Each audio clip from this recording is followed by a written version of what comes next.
Hello and welcome to tonight's episode of Call of Cthulhu, Masks of Nyarlathotep. I am Alex Xander Rubitsky, and I will be your keeper of arcane lore tonight. You may just call me the Keeper. Tonight we continue our globe-trotting jaunt through the world of the Cthulhu mythos, a great adventure of horror, investigation, and antiquity. And welcome. We didn't get to play for a little bit, so now we're back. We're very happy to be here. If this is your first time joining us, go get the fuck out. Go back. Go watch number 1. You will be confused, but feel free to say hi and give us a follow.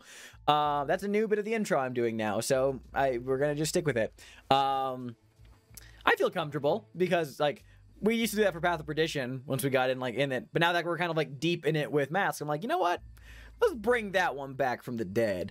Anyway, I am joined, as always, by my wonderful friends from here at Internet Remix with their incredible characters. We have Split Guardian, who is running late. He will be here pretty shortly, though.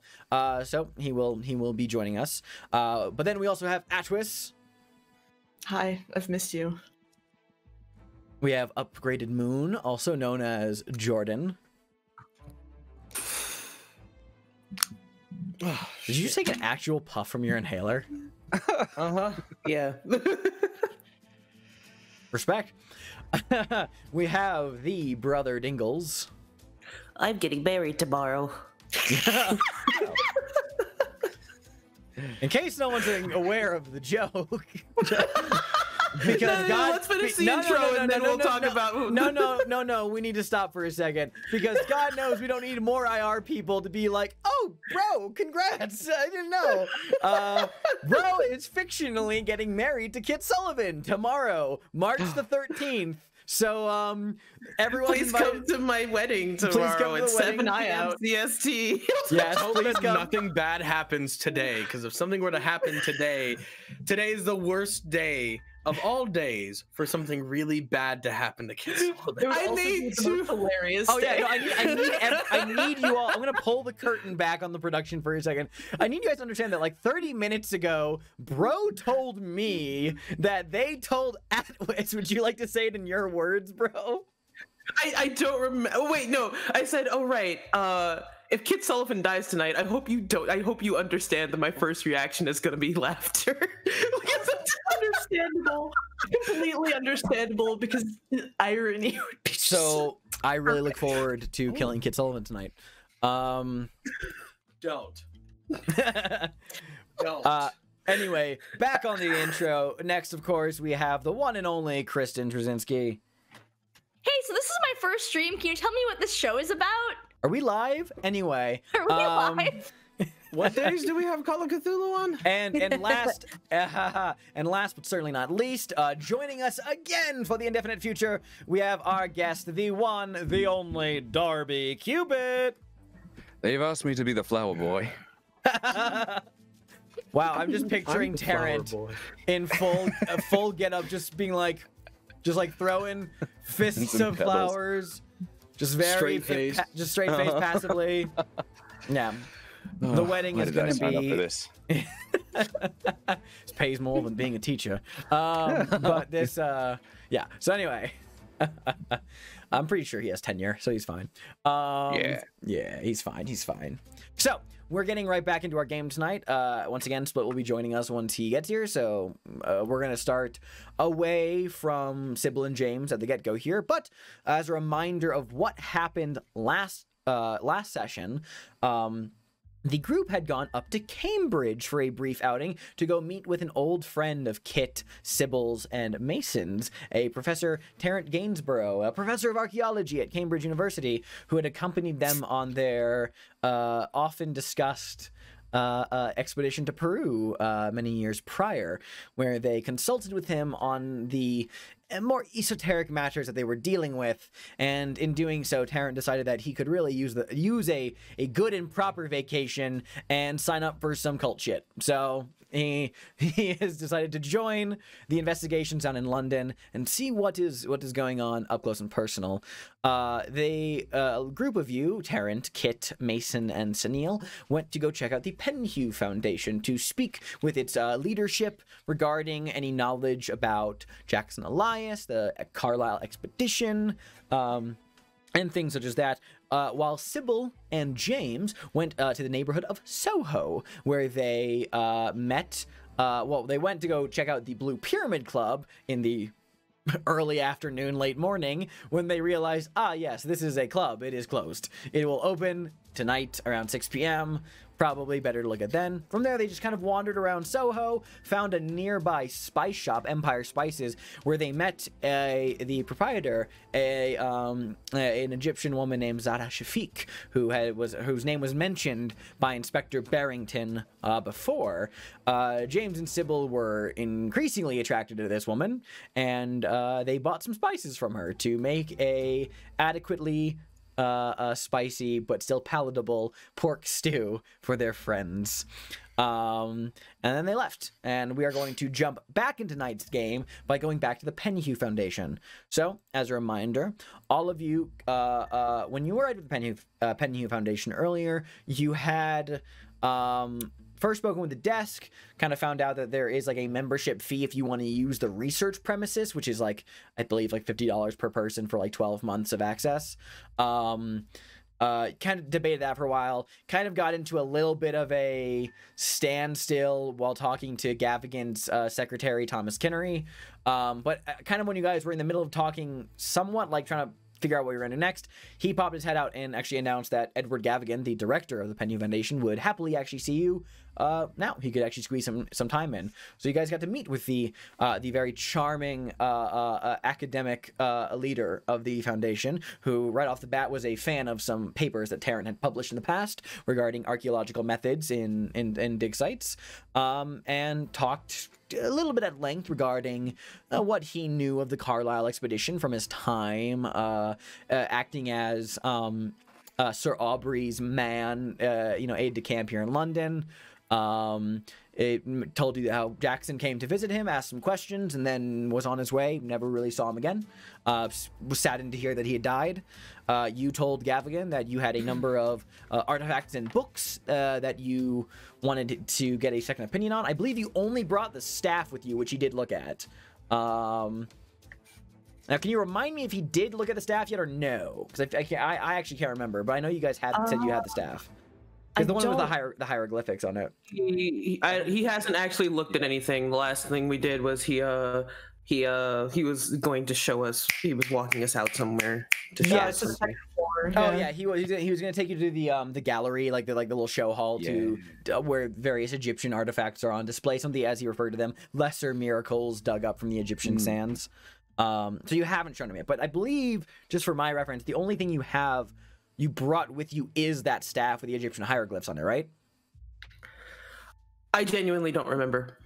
I am double check. attempting to double check. Yeah. No worries. No, what is?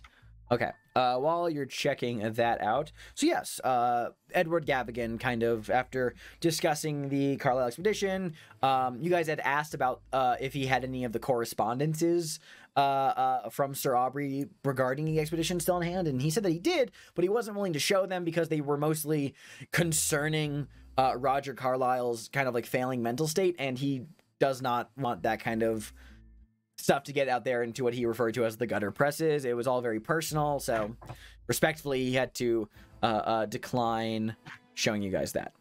But yes. All right, let's but after walking out of the office, and let me know when you have an answer to that question, just so I can have that in my head. We don't, because it's not written in the notes. It's not, unfortunately. Okay. Well, then I will ask you now, because did you plan to bring everything, or did you just bring some things? We probably would have planned to bring, presumably, the artifacts sans the books and sans the masks. Okay. Yeah. So everything sans book and mask. Gotcha. Okay. Good to know. Yeah. Well, Gavigan escorts you all upstairs to the second floor of the Penhew Foundation. The majority of it is home to a top floor like exhibition kind of room, very very much like a museum. The windows of the exhibit hall, broad and tall, ventilator openings at the tops via mechanical arms. All the surfaces in here are furnished in marble, 20-foot high ceiling. There are mummies, glass cases filled with pottery and other artifacts, statuary, so forth and so on, and it all kind of like filed out in little tasteful rows. It's kind of like a nice kind of like hushed contemplative silence that is over this hall. But Gavigan, shows you around,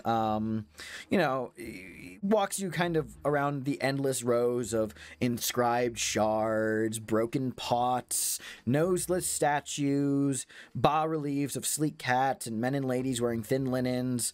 Very, very droning on and on and on, just kind of going by. This was actually found nearby Dashur, if you'd be, in just kind of going off of all that. Actually,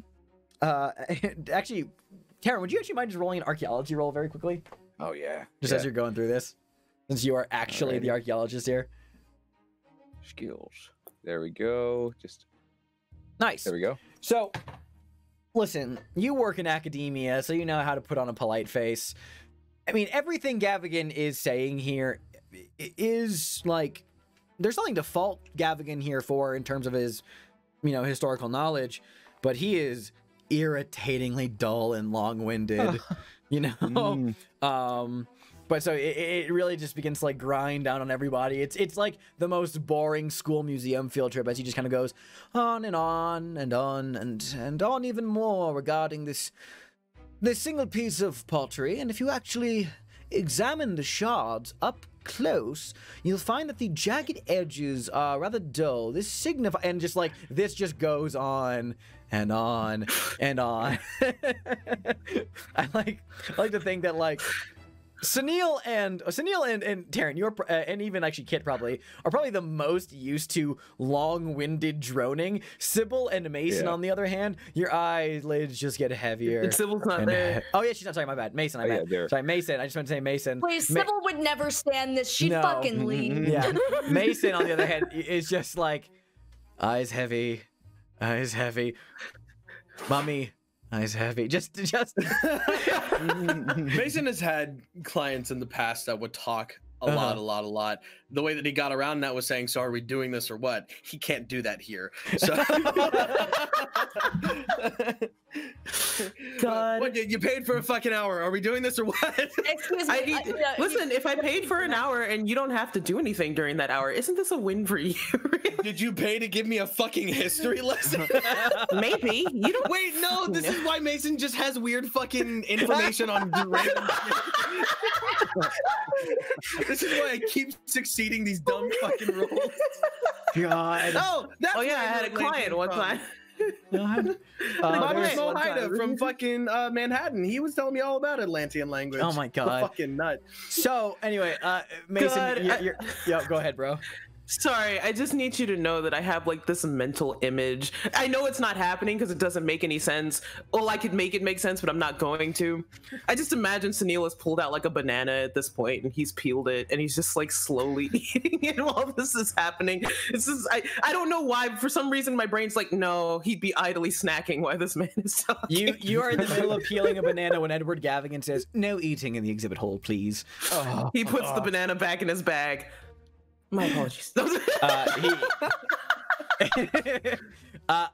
Mason, you're kind of in the middle of just like droning, like it's just phasing in and out. You're just losing it. Like, man, you're trapped in this fucking box of a room surrounded by dusty things, and this dude's droning, and you're kind of like having like a little like I'm spacing out moment, just being like, oh my God. When you hear your name very sharply kind of cut through the miasma, just be like, Mr. Allen, as Gavigan draws your attention, would you mind sharing your thoughts on the pottery that we've been examining for the last 15 minutes? Kid just chokes I'm on not. his handkerchief.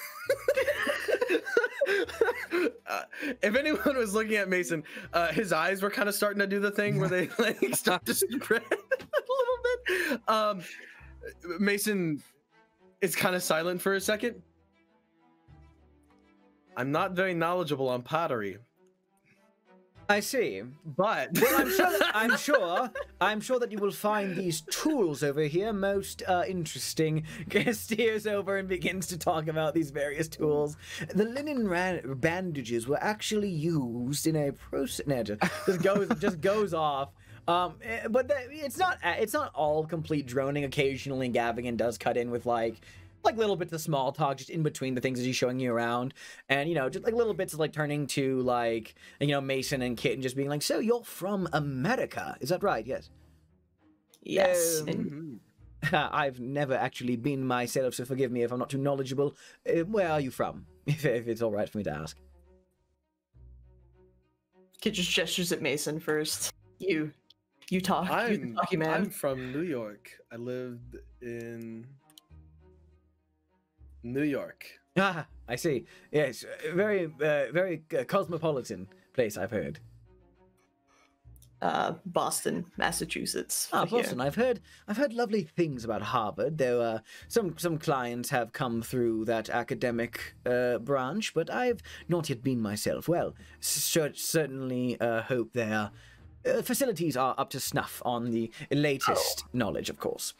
Now, Absolutely. If you're ever in the area, I'm an alumni, so. Oh, that's well. I will definitely keep that in mind, Dr. Sullivan.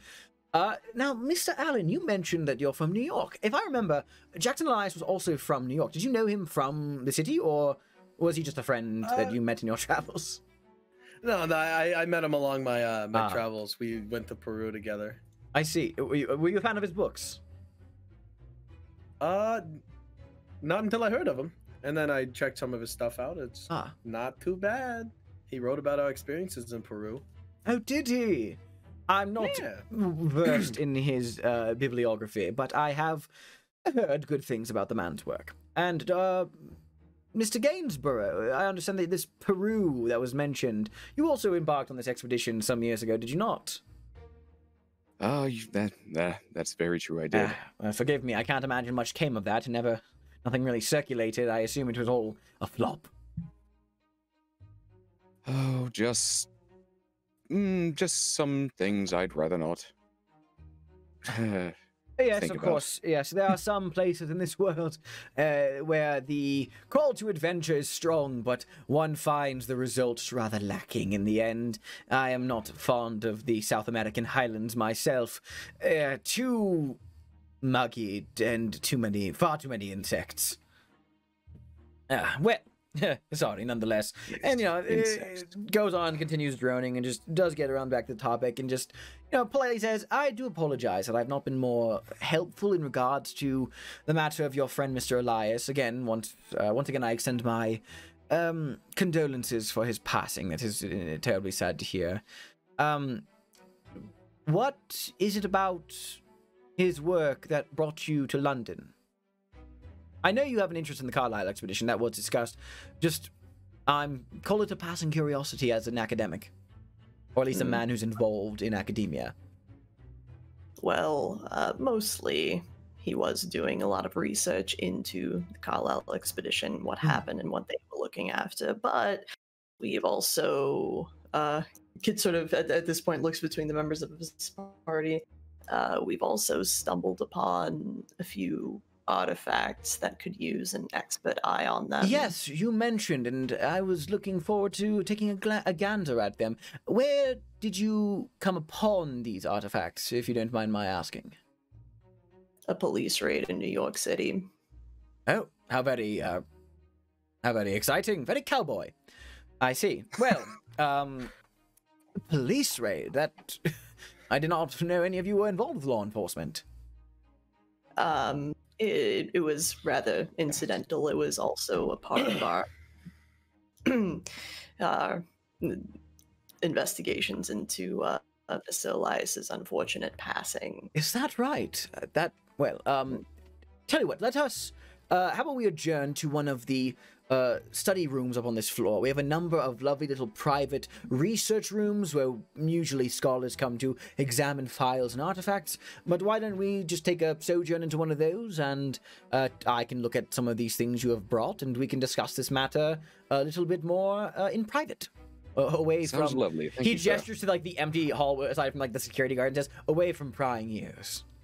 Of course. Yeah, walks you off, like, just kind of like off the main exhibit hall into like a little side, kind of like just like, simple, like closed off like study chamber. There's just like, a desk, some chairs in here, and just kind of politely ask to, if I may see the artifacts in question.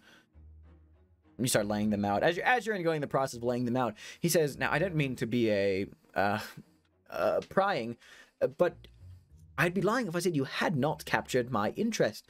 Do you mind if I ask what a police raid had to do with the matter of Mr. Elias? And what those investigations entailed?" Long story short, Mr. Elias was a good friend of all of ours, and he asked to meet us in New York. Right before we were set to meet him, he was murdered by people he was investigating and looking into more.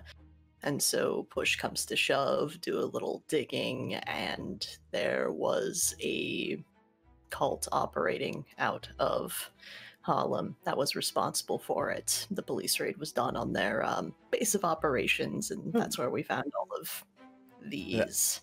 That is... well, one, dreadful, but also a cult operating in Harlem, New York.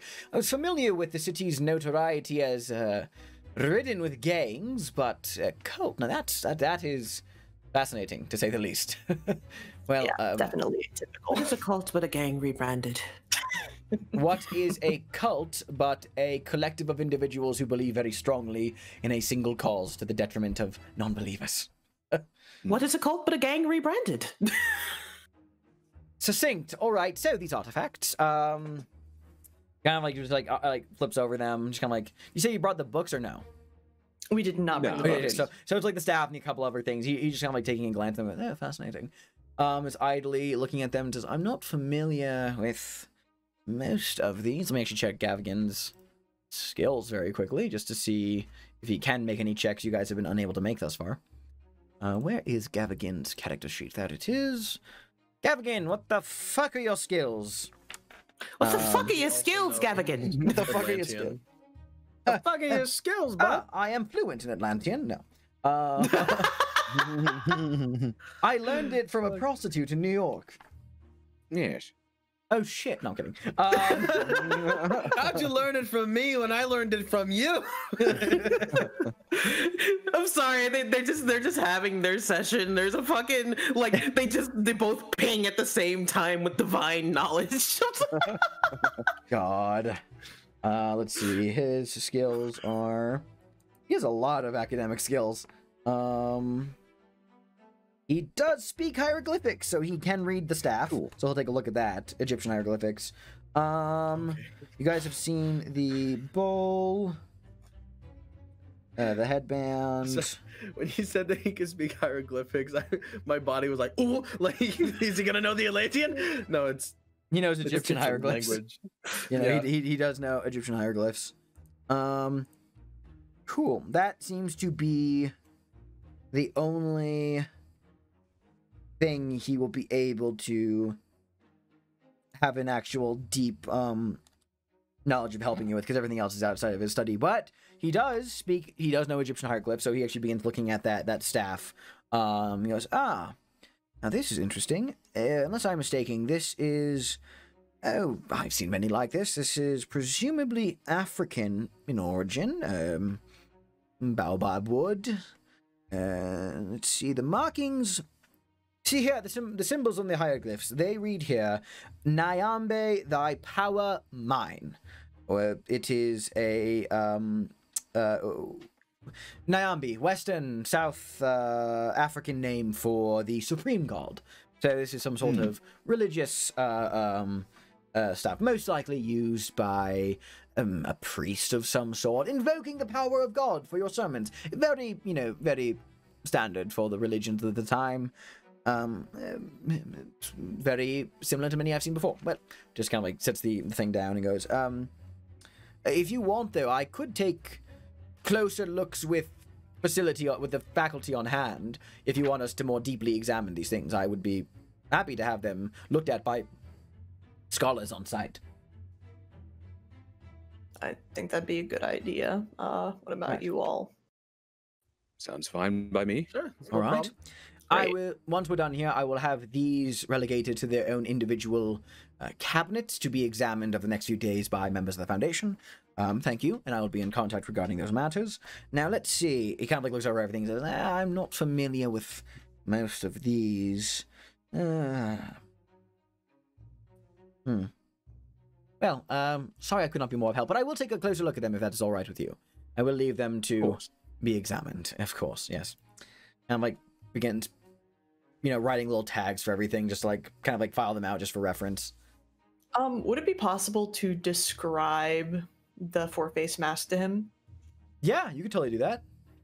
Yeah, we didn't bring it for obvious reasons, but yeah, Kit would like to just sort of describe the four-faced mask and go into a little detail about that and say that, That is it wasn't something we were comfortable, carrying around like the others. that does sound bizarre. I mean, I would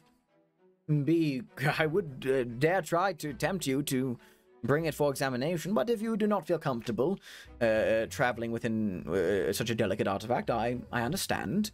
Well, perhaps another time I can tempt you to it over dinner or discussions another time. Well, I won't bother you. Regarding these that you've brought to me, I will have these looked at.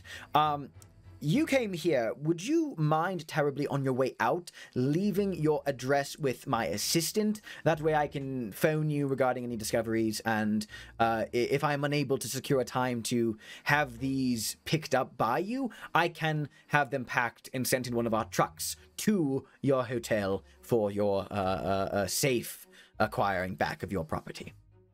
Of course, will do. Thank you. Excellent. For your time. Of course. Yes, allow me to show you on the way out. Just begins organizing, gets like an assistant, and just kind of disperses like, go take these to the storage, and you begin filing the requisite paperwork. Begins to escort you down and just says, well, I bid you welcome to London. I hope you enjoy your time here in England. Please don't be a stranger. You're welcome to drop a call anytime. I do like your tenacity with stopping in unannounced today, but just for the record, I do prefer my appointments being made over the telephone or by telegram if you cannot reach a phone. That said, I wish you best of luck regarding your continued investigations. Now, you said that you had investigated that matter in New York regarding that cult terrible affair. Do you mind, and he kind of like lowers his voice to be a little more conspiratorial with your group and just says, do you mind if I inquire? What are you hoping to accomplish here in London? And is this a stop on the way to other places, or is there a is he trying to ask us these questions to like possibly put a stop to us, or is he just curious? do you want to make a psychology roll? Yeah.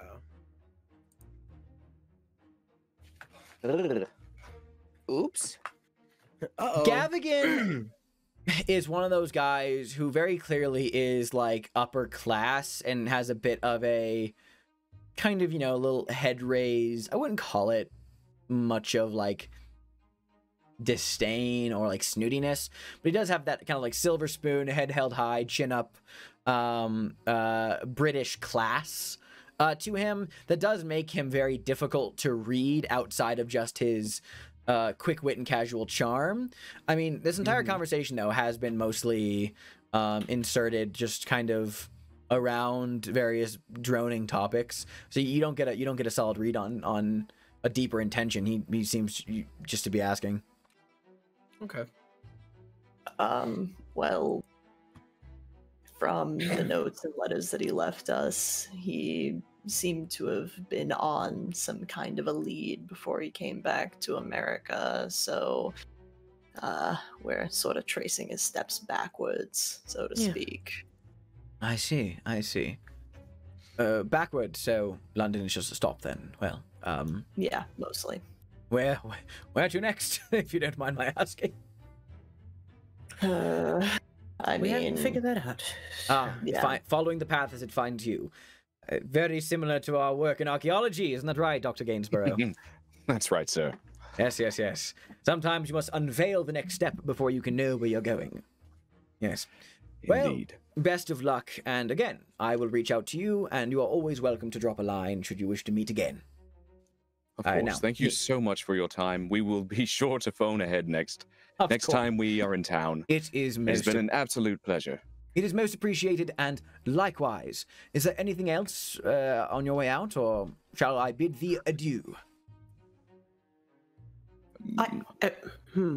So, me as the player is Yeah. going to ask the people at the Penhew Foundation real quickly. Do we still want to deal with trying to get into the research area, or do you feel as though that would be better done in another place? It might be. I know you posited phoning back to try and get funds from what Jackson left us to pay for that access. Or at least So- pay to a certain amount of it, like, because part of me is kind of like, I don't want to pay the full, but it's still. Anyway, my point was, I'm just kind of like, because if you feel as though there's no more lead there specifically for that, Sure. then we can just do research somewhere else. But if you feel like there's something that we would only really find here, or like it would be harder to find other places, do you think it's worth it for one of us to do the thing? I think it would be worth it, considering that the murders around here are very Egypt themed, and this is probably the most Egypt, please. yes Egypt place we're gonna get. And also, like, the more we pay, the more we're around. Maybe if we provide a generous donation of some of the artifacts that aren't really useful to us, maybe Gavigan would be willing to let us see the correspondence from Carlisle. Just a thought. You do also have a friend who's friends with Erica Carlisle. Who can Yeah, that too. ask for, just be like, Erica, hey! Yeah. I have another question. God. So that's also an option. Yeah. Yeah. So yeah, it's worth it. Before we leave though, Mason's just gonna kind of turn to say, because we are gonna bring the mask there. Like are we gonna give them the mask to look at? That would be something that Kit will probably talk about with all of you first. Okay. Because Because if we give them the mask, we have to tell them not to put it on. Yeah. I wouldn't think that they would, because like archaeologically that would kind of probably be a bad idea for a fragile artifact made of wicker and feathers and shit, but some people get curious. Yeah. And it is it does have this kind of aura about it that, yeah, It's, not just a normal about piece of wood. It could be worth having someone go with the museum people just to make sure they don't put it on. Mhm. If we're gonna let them borrow it. Yeah, I will say, by the way, just while you're kind of like pondering over this, after Gavigan dismisses himself to go back into his office, Thomas Kinnery does kind of just pull out like an address book and like a little like fountain pen and just be like, your address and line of contact, please. yes, of course. And Kit will rattle off the hotel and specifically the room that he's staying in. So Cool. It's certainly an option to have someone stay and do some research, but like it also feels a little bit like meeting the director was such a kind of boon, and if the dude who's the heading this place and who's the expert in that's why I was asking. Yeah, I was kind of like, would it be like would it be any more like useful?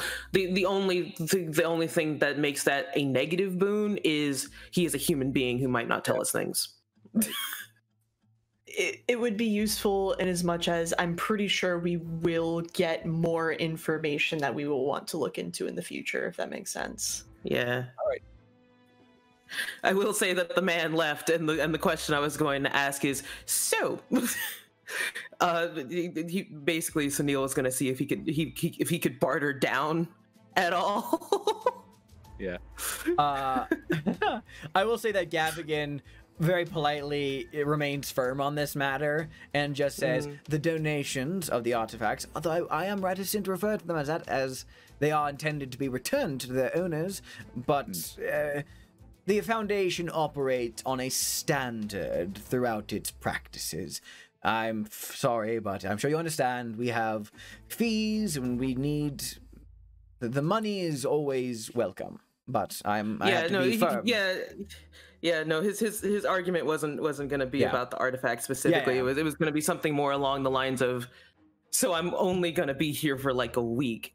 Is it possible to give you this in a certain amount of time, or any sort of? He's not trying to get out of giving him the money. No, just more of a Gavigan is. But I also understand that if he's very like flat on it, then there's no point in even like. He's flat on it, and it's like the membership cost is the price in British pounds, which I forget off the top of my head, because 50, money, right? Well, it was, if I remember, it was 50 American dollars. Yeah, I was about to say it was 10 British pounds, 50 American dollars. It's a multiple of 10. I'm sorry, I meant a 5. So the price is £10. Even if you're in town for but a week, if you're within, who knows when you'll be back to London. So a year's access is probably all the more desirable. It's not renewable, but it is something to consider. But yeah, I mean, so he's pretty firm on like it's £10. Yeah, no, it doesn't hurt to ask most of the totally. So totally doesn't hurt until it does. Until it does, because sometimes they'll be like, "How dare you ask me this? How dare you speak to me? I just gave you a personal tour, and you want free admission." So grateful. Good. But yeah, beyond that, he's happy to wish to. Curtly but still politely wish you a fine day, returns to his work. Kit, you dropped at your hotel and number with the with Thomas Kinnery. Are you guys just gonna bounce out of the Penny Foundation now? Yeah, might as well if we don't have the funds. Yeah. I don't think even pooled together we had enough. Yeah, totally. All right. Pooled we'd have enough for one, but like. Yeah. You may as well just get it from Jackson's fund. Yeah, exactly. Fund. Yeah. So. Cool. All right. Well, you guys peel out of the Penny Foundation. Where are you going? Back to the hotel? Or what do you want to do now? Yeah, I don't think we have any other place to go at the moment. Yes, because I have telegrams to write and responses to check on. Cool. Taryn as well. So Neil, Mason, go back to the hotel. Yes or no? I need a break. We'll go to the hotel. But if anything else needs to happen, we'll just Both of you back to the hotel. Great. Awesome. Yeah. Everyone will make their way back to the hotel you're staying at. Quick, Sybil and James, I want to confer with you two very quickly. So after speaking with Zara Shafiq, it's like still after early afternoon. Obviously the Blue Pyramid does not open until 6. What is your plan for there? Are you just going to be knocking around Soho for a little bit more, seeing kind of the bohemian vibe and scene, and then are you going to hang here until evening, or are you going to go back to your hotel and then come back here later tonight? What do you want to do? I think go back to the hotel just to reconfirm, but also, very important, I have to buy a cute dress because I'm going to a nice club tonight. It's very important. The fucking easiest thing to find here in Soho. Easiest thing. You can get a very beautiful kind of like, we'll say like it's like a Turkish kind of style. Like, yeah, it's like it's very much bohemian fashion. Yeah, it's good. It's good. I mean, we have a club to go to, so we may as well look nice. But just one dress? I mean, we'll have to carry them with us wherever we go. So just the one. I just want to see you in cute dresses. Okay. I'll try on a few. Good. A couple hours spent dress shopping in Soho and the surrounding environs. I love it. I fucking love that. Great. But after that, are you guys gonna go back to the hotel just to prepare? All right, cool. Just to confer with everybody. So, I mean, if people are just hanging out at the hotel for a little bit, obviously, Kit, you're addressing some telegrams. What are you sending out? The first telegram would be to Carlton, Mr. Ramsey, asking him for, the funds. Yep. I wouldn't be addressing this to,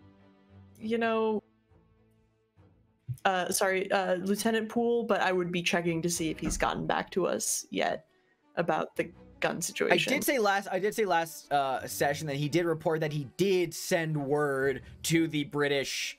Okay. So like, that he did write a letter of recommendation on James's behalf. So that was sent like a day and a half ago at this point.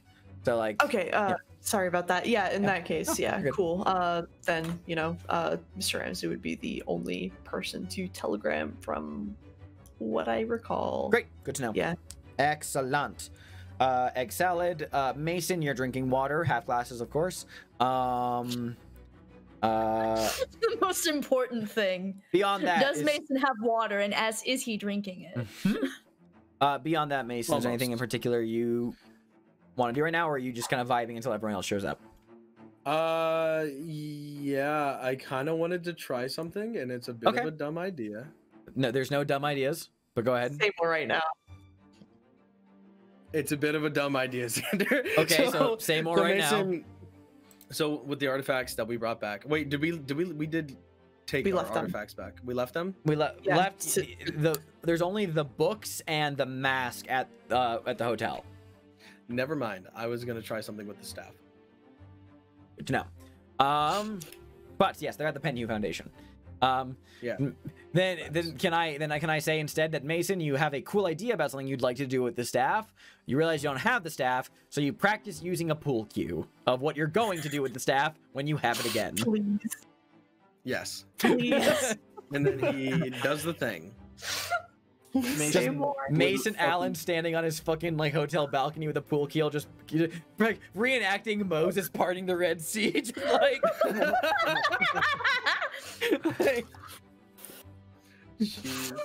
Mason, what the fuck are you doing?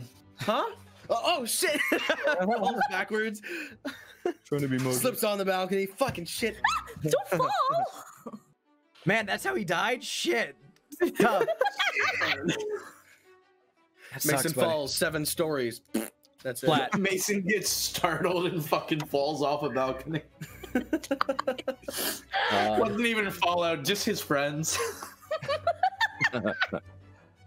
Oh yeah, I almost forgot to ask. Were we being followed on our way back? Sure. Make a spot hidden check. No, it's a legit time to ask, man. It's a legit time. No, I'm freaking out because I didn't even think about it. I'm gonna start failing all my rolls now. This is great. Mason, London is such a different city to New York. It is like, New York is arranged in Manhattan at least, even rows and streets and avenues, and London is a tangle. There's a lot of people. It's busy. It's winter right now, so you're kind of like, yeah. You've been to London before. I think we established before that you did you have passed through London before, right? Like, you've been to Europe or no? Yeah, I think like at one point. He was filming in London. That's right. Okay. So you've been here before. You're still not accustomed to the city, so this place is a little bit of a sensory overload with how tangled it is. But it's like there's a lot of faces around. You really haven't gotten the lay of the land yet in terms of if someone's following you, where that might be coming from. So keeping an eye out. But not noticing anything thus far. I haven't seen anything yet. Haven't seen anything yet. Sunil, is there anything you want to do at the hotel while you're waiting for James and Sybil to get back? There were 2 phone calls he wanted to make. Yes, go ahead. Well, tell me one. One, he wanted to call Mordecai Lemming and just to keep him up on whatever the fuck is going on. He's decided that Mordecai Lemming is his confidant in case something bad happens. I don't know why, but he's straight up over the phone. So like if Mordecai's like, why the fuck do you keep calling me? So Neil's just like, listen, anyone else who I would call is with me. Or we're in a weird spot right now, so it's I can't really. You are weirdly enough the closest thing I have to an associate right now. So I have to know, what do you ask, Dr. Lemming? He's not asking him anything. He's just telling him what's going on. And I gotta tell you right now, there's not a chance in hell that Mordecai Lemming would ever say to you, "Why do you keep calling me?" It would be like, Ah, Mr. Pande, good to hear from you again. You know, I was just having a cruller down at this delicatessen down on West 52nd and 8th. Oh, really? Yeah. How's it taste? Oh, you know, I'm not the biggest fan of apricot, but you know, sometimes they just do it right with a little bit of glaze, a little bit of oh, it was delicious. You know, I have to say, I am a man who deeply appreciates a nice BLT, especially when that bacon is just good and tender. And I haven't had one with tender bacon so far. It wasn't one of the American delicacies I got to have too much of while I was there. Yeah. I heard you something about London. You know, I'm not the biggest fan. I found like the whole beans for breakfast thing to be a little strange for my palate. But same for me, same newsy. Yeah. Yes, well, okay. Hey, that's all. Fucking 25 minutes later.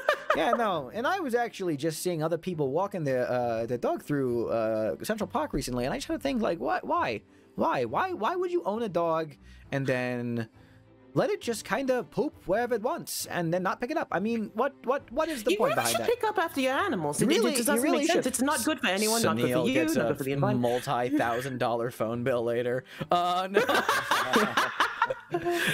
God. You ever just talk on the phone so much that the hotel does have to bill you for it? Like,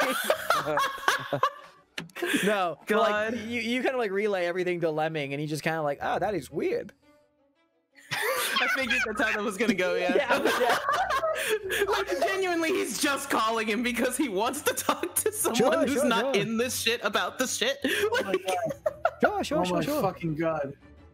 Oh my fucking James god. says hi, by the way, probably. Thank you. I was gonna say that. I was going to ask how he's doing. Very glad to hear about that. You know, I was just thinking the other day, bounty hunting is a very interesting profession in the modern-day United States of America.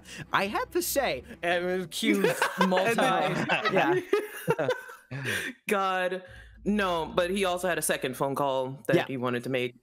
Well, now it's midnight. No, I'm kidding. It's just fucking fuck. No, the second phone call he wanted to make was actually to the Natural History Museum. Specifically to talk to the curator at the time, the curator for the herpetological exhibit. Same right now. Listen, it's basically along the lines of, "Hi, I'm in town, and if you wanted to talk, we could talk. I ran into some interesting things before, and I just wanted to touch base, you know, get things across."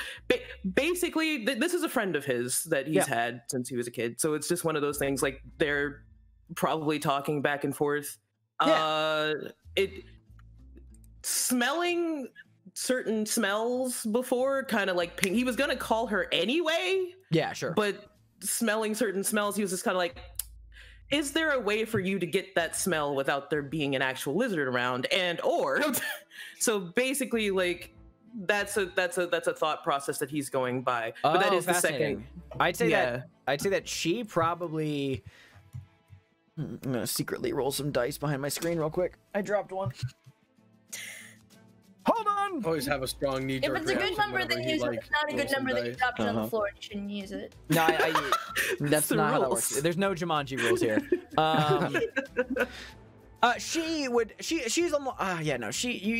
You broached the topic with her. I'd say that she would probably say, like, if there is another cause for, like, because it's one thing to be like, oh, well, just because one thing smells like something doesn't mean it is, but at the same time, you're also someone who is deeply interested in, like, snakes, and you know a lot about reptiles.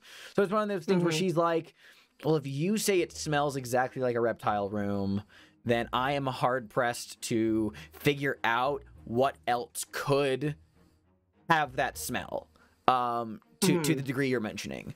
So she's not sure. She'll think on it for a while, but she's not immediately sure. But it does sound like it, you know, if it walks like a dog and it sounds like a dog, you know, if it walks like a lizard and talks like a lizard, it's a lizard. It smells like a lizard. Sometimes you got to double check your species, because sometimes you look at it and it's just like, oh, this is this, and then you look under it and it's suddenly, oh no, this is an entirely different. Anyway, I had purpose for asking. Also, I just called to check in on you. Just saying. Anyway. Lovely phone call. God. Great. Yeah. And that's all Neil was up to? Those are the two things that he really just was thinking about doing. Tarrant, was there anything in particular you wanted to do in your hotel room while hanging around, or are you just kind of like lounging, enjoying, just hanging out in London for a little bit? I feel like I kind of want to like go and talk to Mason, like as he's doing his you know, look around to make sure no one's following or whatever. I feel like that could start an interesting conversation. Sure. Just like on the walk back from the Penny Foundation?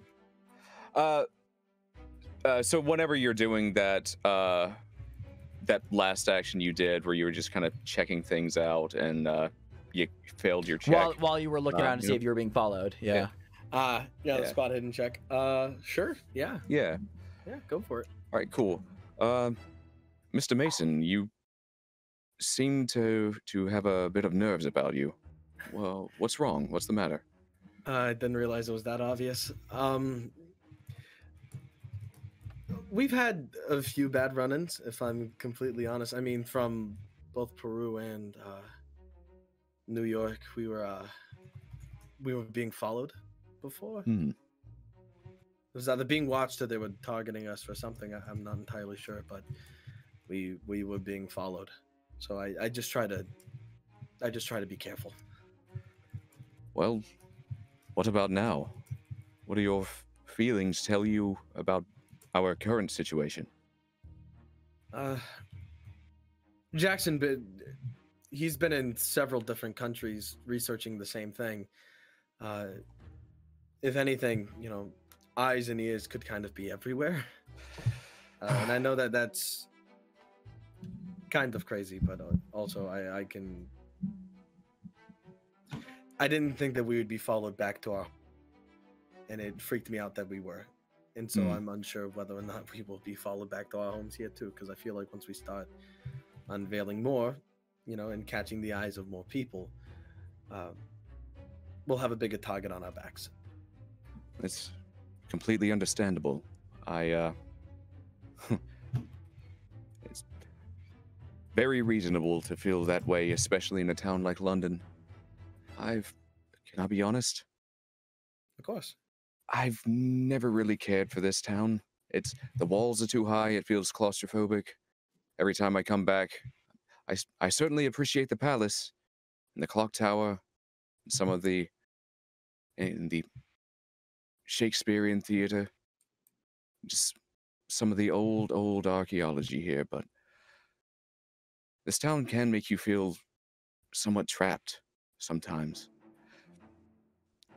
It might just be me. It's why I prefer to live out, north of here in the Cambridge region.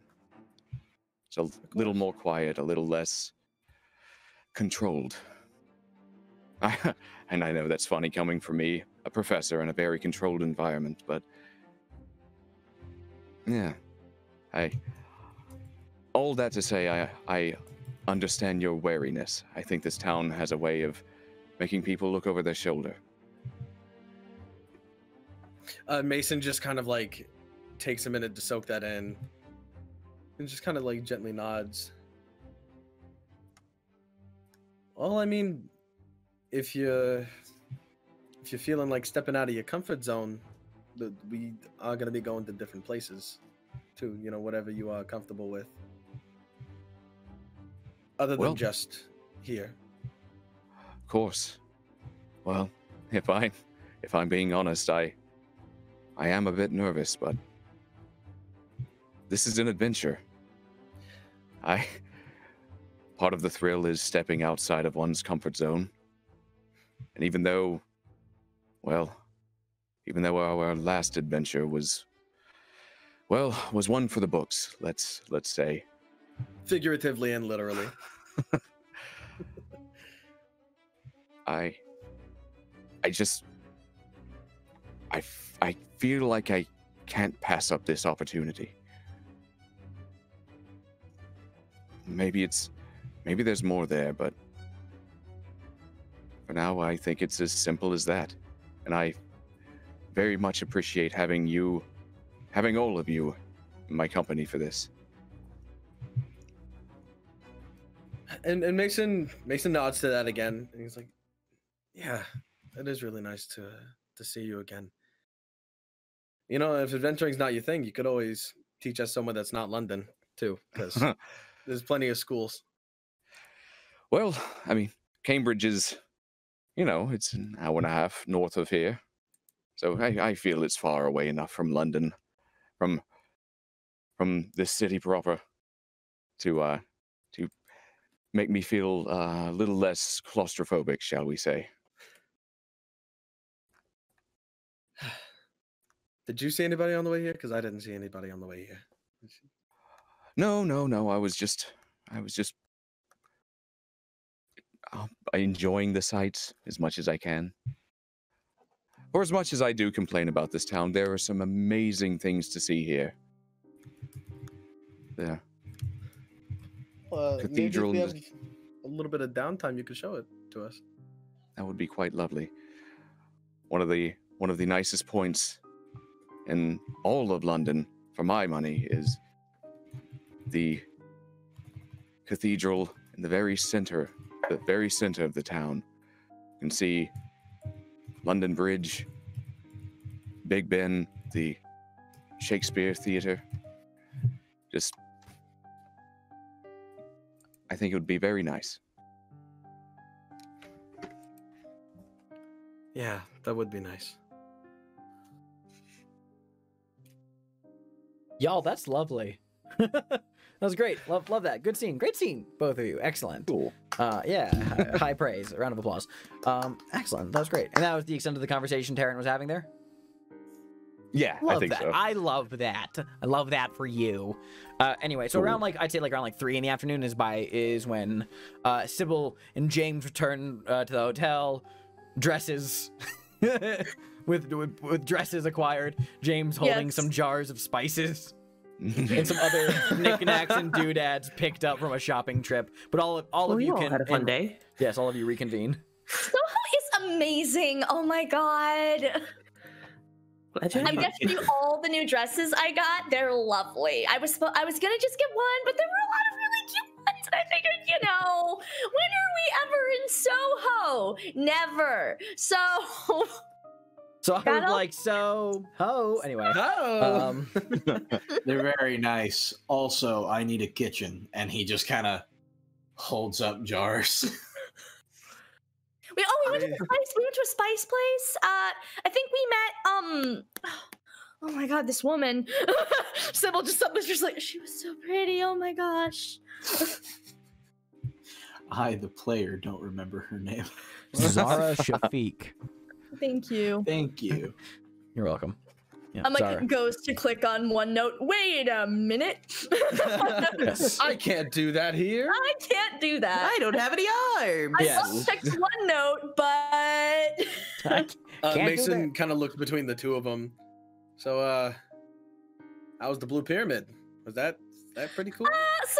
this is gonna come as a real shock, but it turns out that nightclubs aren't open at 1 in the afternoon. Nightclub not open in the day? I know. No.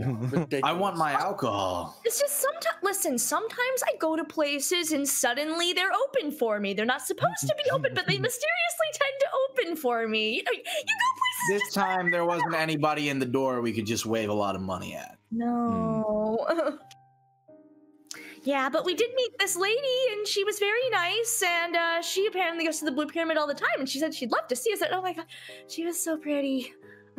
So You know, we're going put your tonight. head on Sybil's shoulder. It's just like Sybil, remember, you're married.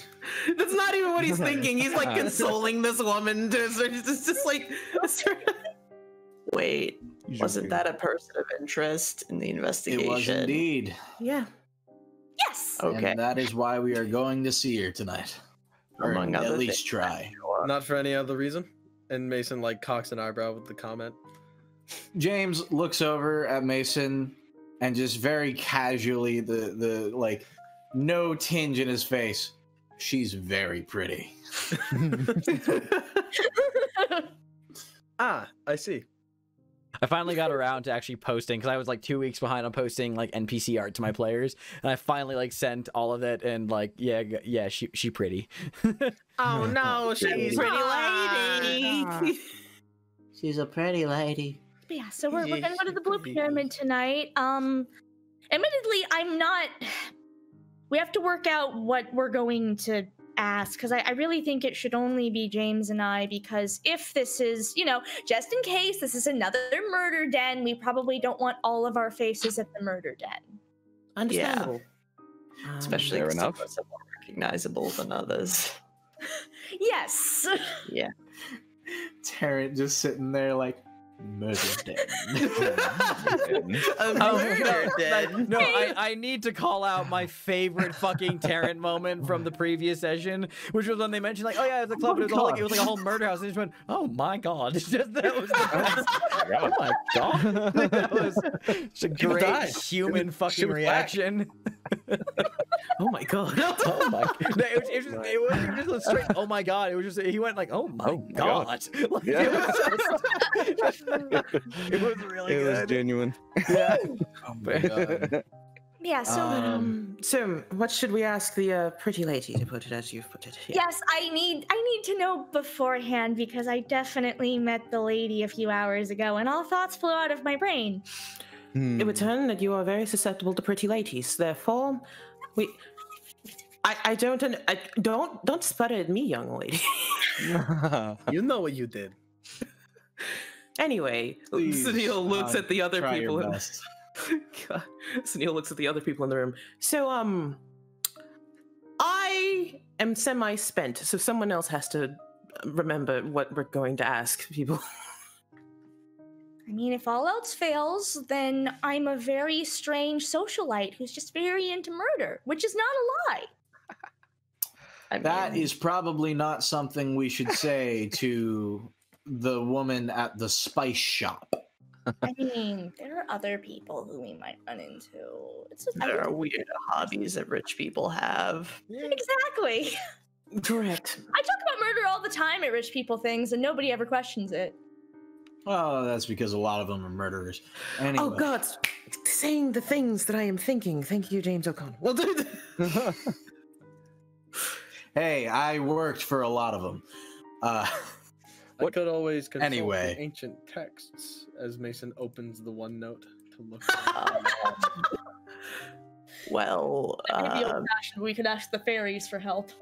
there is the fact that the murders were monikered the quote Egyptian murders, and 17 out of the 19 were indeed Egyptian nationals. So it might be a good idea to ask around, since that's the sort of clientele that is in the Blue Pyramid Club. Just sort of test the waters, see if they have any of their own suspicions, because I have a feeling that maybe, you know, maybe things are a little different over here. I haven't had a lot of dealings with the police and, you know, on this side of the pond, but maybe they don't always ask everyone about what's going on, if you catch my drift. All cops are bastards. Maybe not all cops. But how to bring that up in casual conversation is beyond me. I'm not good at. I'm not I'll going find a way. Thank you. We'll find a way. Xander, can I Yeah, what's up? can I make like an idea roll about what would be some good things to ask? Zara Shafiq? Yeah, go ahead. I mean, go ahead and roll. Go ahead. Yeah, I love that. Thank you for the prompt. Wow. Do you want to spend fucking 10 luck points? 9 luck points? I don't.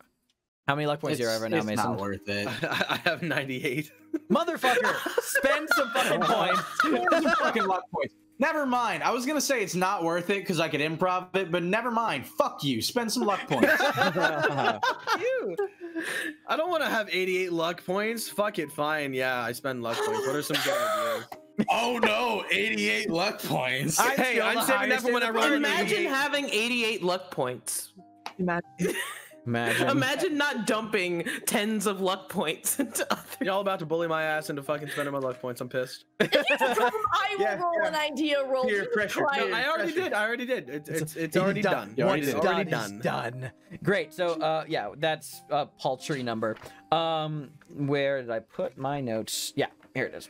So, yeah, ideas and things you could ask Zara Shafiq. So, as mentioned by James Barrington, she was a person of interest in the case. That nothing really came of it, even though Barrington said he felt like she knew more than she was letting on, or was holding some information back. But in terms of just general off the bat ideas, where is it? Ah, there it is. I mean, yeah, you could always ask about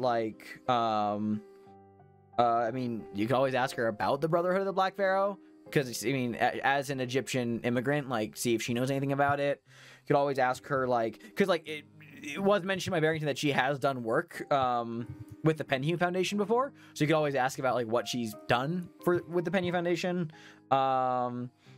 You could ask if she knows anything about the Carlisle expedition, like very very general stuff. Like, but those are like some things that like immediately come to mind. Okay. Yeah. I mean, those are all So good it was ideas. all the stuff that I had in mind. Yeah, but now you've confirmed it through Yeah. your Now you keeper. confirmed it. And guess what? Yeah, Now you have a 10% greater chance at getting those luck points back for having spent them. Cool. Woo! You're gonna get those luck All of points my back. luck. All of my luck ran out with Roll New York. high. Yeah. All of my luck ran out with New York. I'm not getting it. Great, so yeah. By the So way, it was very thematically appropriate for you guys to kind of have that little bit about rich people liking to kill people for sport, because the year prior, 1924, The Most Dangerous Game came out. That's actually extremely relevant. Culture at the time. 100% read that and went, Yeah. It was pop culture at the time. That's actually awesome. It's like, oh my god, it's like Star Wars for the time. It's like, oh my god. just Sybil going to hang out with like all the rich people, Erica Carlisle. So how do you all feel about spending money so we can hunt men for sport? Who is? I'm sorry.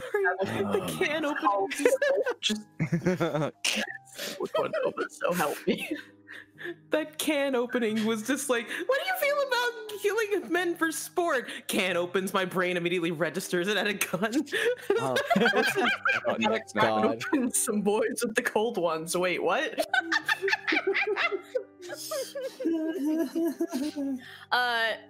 But also, speaking of the Carlisle expedition, you know, if it came up that you guys brought it up at the Penhew Foundation, Sybil could be like, I can call my friend.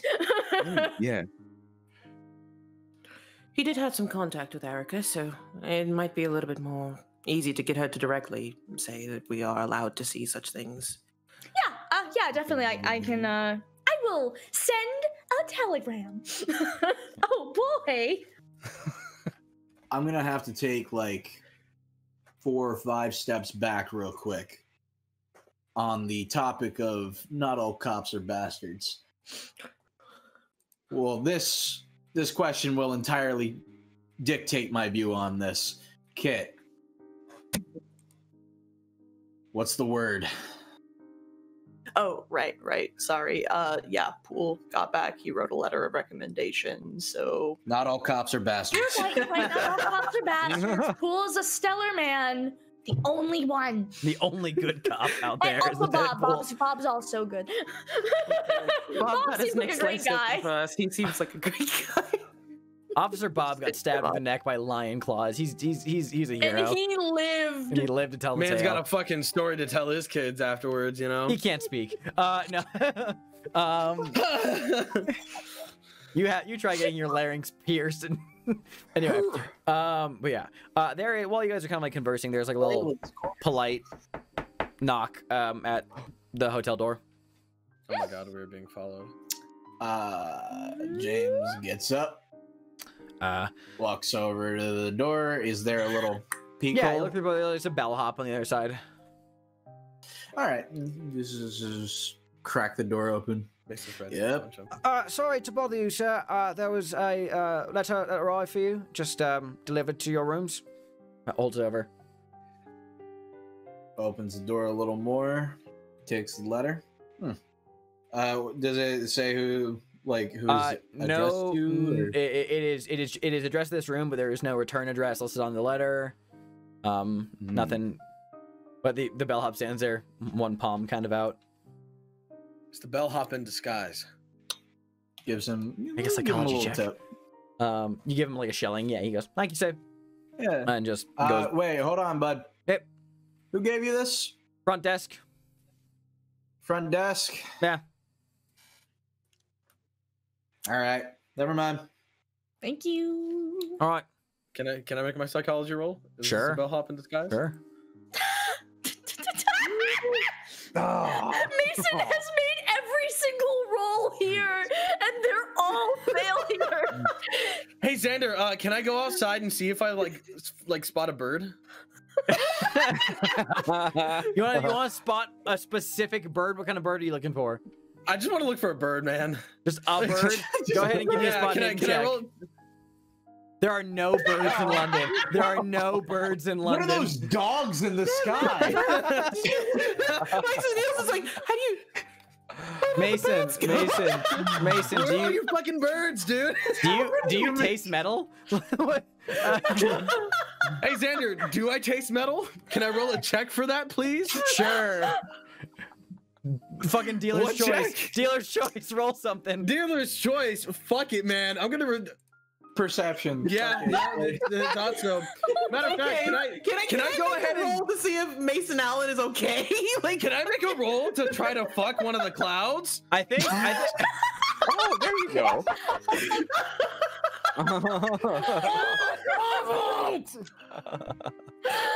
Bro, to answer your question, Mason Allen is fine.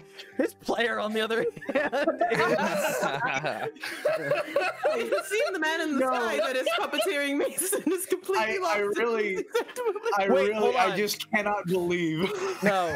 So for copyright reasons, I can't play this song, but I need to put a mental imagery in it because you asked me, can I fuck the clouds? Mason, you run out to a balcony, you look up in the sky, blood streaking out of your nose, your eye, like sweat down your brow. You look up, the clouds part, and in the sky, you see a handsome 5'10", 20-year-old man in a beanie and a red shirt. Chat, this is exactly what Jordan's wearing right now.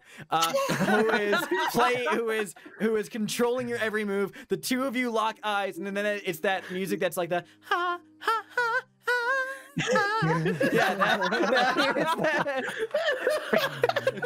Anyway, Anyway, we got a letter. Anyway, with this bit over. Someone smacks Mason upside the head. It's Are fine. you all right? You're freaking out on us. No, I'm solid. What just happened? I think you had a stroke. I think you met God and she's half black. Did you know that there are no birds in London? Told you this Mason, sound was strange. There's a bird right there. There's like a pigeon on the fucking windowsill just going. no birds in what the fuck? Oh, that dog's kind of fucked up, man. So, All right, I think Mason needs some water. We got a letter. Somebody give Mason some water. I'm gonna open this letter. Yeah, I got it. Hold on. What the fuck, Jordan? Fucked up dog. Yeah. Okay. What's Anyway, the fucking letter say? so James, you open the letter after you tip the bellhop, and he just heads off to keep doing other work. Inside the envelope, folded up piece of paper. Pull that out. You unfold it. There is no writing on the envelope, but there is something drawn in the middle of the page. It is a black, upside down Egyptian ankh, just in ink. That's just in the middle of the page. Looks at Tarrant. Looks at. Looks at Tarrant. Well, this is very interesting. Can I roll a check for this? Like, again, it's like Egyptian I'd stuff, say, so probably not well known for. I'm pretty sure we know what it is, but I still. I feel like by default this is pretty standard on the knowledge scale, especially for an academic, is that Gotcha. an ankh is the Egyptian symbol for life. Cool. But usually it's not upside down. Yes, Atlas, what's up? Right. I have a really stupid question, but my brain will not let it go. If it's just the ankh in the center of the page, how do we know it's upside down? Because it I'm sorry. because the narrative demands it. No, I can explain this for you if I need to. No, explain this for what I'm gonna say. you. Here's what I'm gonna say. Okay, fine. I'll retcon it a little bit, Atlas. Just for you. No. Hear me out. No. It's okay. It's okay. Let me tell you what it is instead. It is no longer a folded up piece of paper. It is a single sheet of paper, so it is immediately visible that it is an upside down ankh. It was kind of stupid for me to say it was a folded up piece of paper because no one would be able to fucking tell. Well, hold on. How do we know they just didn't put the paper in upside down? There's a sentence at the top that says "this side up." I'm not gonna lie. It's got one of those underscores that's on like the 6 and the 9. I was Like I'm imagining cult stationery. Like I figured that it had like writing on the other side on the folded bit of just like this room. Check's invisible watch. It really has been a while since the players bullied the keeper, hasn't it? Yeah, it really has. We're overdue. You guys are. You guys fucking are. It's earned. I think we have another like 6 hours to go too. It's like one side like is the the paper- Ankh, and on the other side is a piece of paper just says it's supposed to be upside down. Like It's like we received a folded piece of paper. The symbol for life is upside down. We're fucked. It's like we have the folded piece of paper. The folded piece of paper has some words written on it, like Oh, dear. unfold, and then we unfold it and it says wrong way, dummy, and then we unfold it the other way.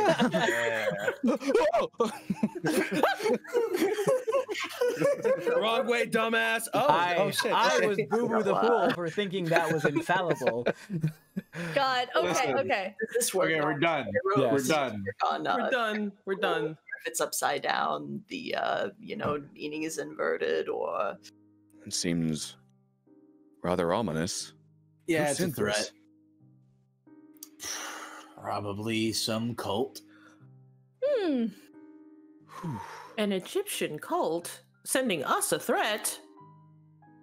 We were What? followed. Deja vu. We had to have been followed. Well, I guess I find myself wondering which contact today put this on our trail. who knows? Maybe this is your personal invitation to the Blue Pyramid Club. Ooh. We're still going. I mean, yeah. Well, I mean, yeah. Is the Why wouldn't Ankh you? blue? No, it's black. Ah. We meant to go to the Black Pyramid instead. Right. It's like Yes, it's Mace. like it's like if Why you don't don't, you go find the Black it's like Pyramid? it's like getting a notification that you've been invited to audition for SNL. It's just very cryptic and just like it's like be at this address, prepare 5 minutes of material. It's just. Which is, by the Now, way, if I didn't know that's any actually better. that's actually how auditions for SNL happen. Just so everyone knows. Yeah. Should I take this with me? Feel like I should. Yeah, it feels like we should take it. We should also ask who dropped it off at the front desk. I think that's a really good idea. We're going to. In fact, I'm gonna go ahead and head downstairs now. Okay. Maybe someone should go with you.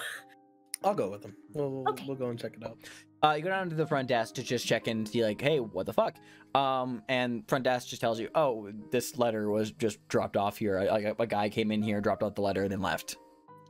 What the guy look like? Hard pressed to say, sir. Came in, big coat, had a hat on, just walked in, dropped the letter, walked out. Didn't get asked questions, just... No descripting features at all. I didn't get a good look at him, sir. Black or white? Oh, Looked to be white European. European. Got it. All right. Height at all? A little taller than you. fuck. A little taller than me. Just a little bit. Not by much. May have been the hat, but... Wore a coat, but can't get the build. It was big coat, thick coat. Thick coat. Is he keeping Gotta something go. from us? Make a psychology roll. Oh yeah, here we go, baby. I'm also gonna do that just in case. Finally. Another 22, sugar. Yeah, see, I Never had mind. to roll out all the bad ones first. Like you had to like just clear your system out, but it was a dice cleanse. You went on a quick little dice Yes, cleanse. I have to do a dice cleanse for the RNG gods. Otherwise, they punish me. Like a No, little- desk clerk is not hiding anything. It just straight up just telling you is like he's just as kind of like bewildered by it as you are, but like, hey, it was a letter that was dropped off and we deliver to our clients. Like, you know, so. But doesn't know anything beyond that. Big coat. Can you describe the coat? Can you describe the hat?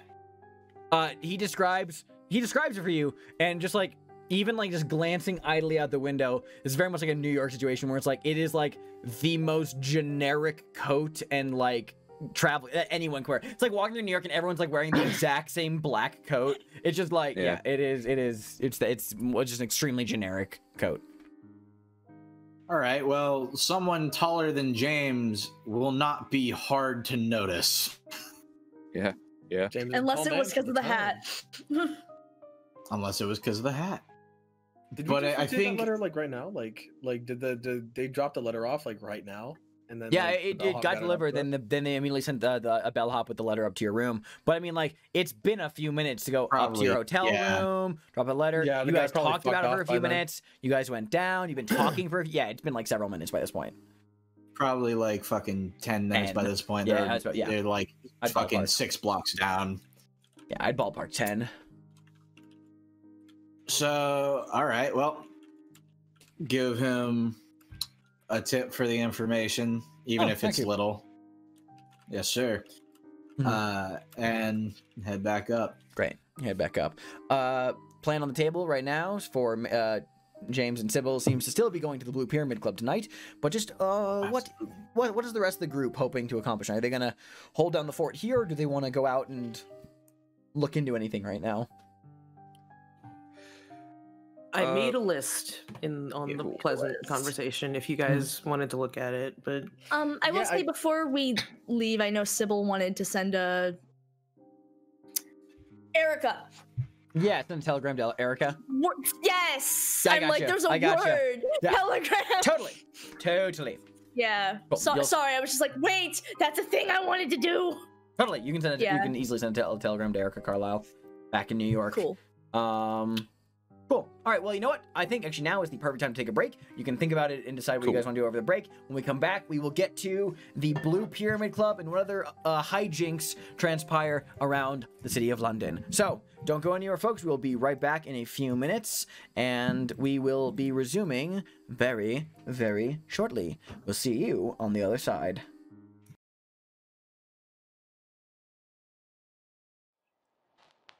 The Rime of the Ancient Mariner by Samuel Taylor Coleridge. Part 4. I fear thee, ancient mariner, I fear thy skinny hand, and thou art long and lank and browned, as is the ribbed sea sand. I fear thee and thy glittering eye, and thy skinny hand so brown. Fear not, thou wedding guest, this body dropped not down. Alone, alone, all alone, alone on a wide, wide sea, and never a saint took pity on my soul and agony. The many men so beautiful, and they all dead did lie, and 1,000,000 slimy things lived on, and so did I. I looked upon the rotting sea, and drew my eyes away. I looked upon the rotting deck, and there the dead men lay. I looked to heaven, and tried to pray, but or ever a prayer had gushed, a wicked whisper came, and made my heart as dry as dust. I closed my lids, and kept them close, and the balls like pulses beat, for the sky and the sea, and the sea and the sky, lay dead like a load on my weary eye, and the dead were at my feet. The cold sweat melted from their limbs, nor rot nor reek did they. The look with which they looked on me hath never passed away. An orphan's curse would drag to hell a spirit from on high, but oh, more horrible than that is the curse in a dead man's eye. 7 days, 7 nights I saw that curse, and yet I could not die. The moving moon went up the sky, and nowhere did abide. Softly she was going up, and a star or two beside. Her beams bemocked the sultry main, like April hoarfrost spread. But where the ship's huge shadow lay, the charmed water burnt alway, a still and awful red. Beyond the shadow of the ship I watched the water snakes. They moved in tracks of shining white, and when they reared, the elfish light fell off in hoary flakes. Within the shadow of the ship, I watched their rich attire, blue, glossy green, and velvet black. They coiled and swam, and every track was a flash of golden fire. Oh, happy living things, no tongue their beauty might declare. A spring of love gushed from my heart, and I blessed them unaware. Sure, my kind saint took pity on me, and I blessed them unaware. The self-same moment I could pray, and from my neck so free, the albatross fell off and sank like lead into the sea.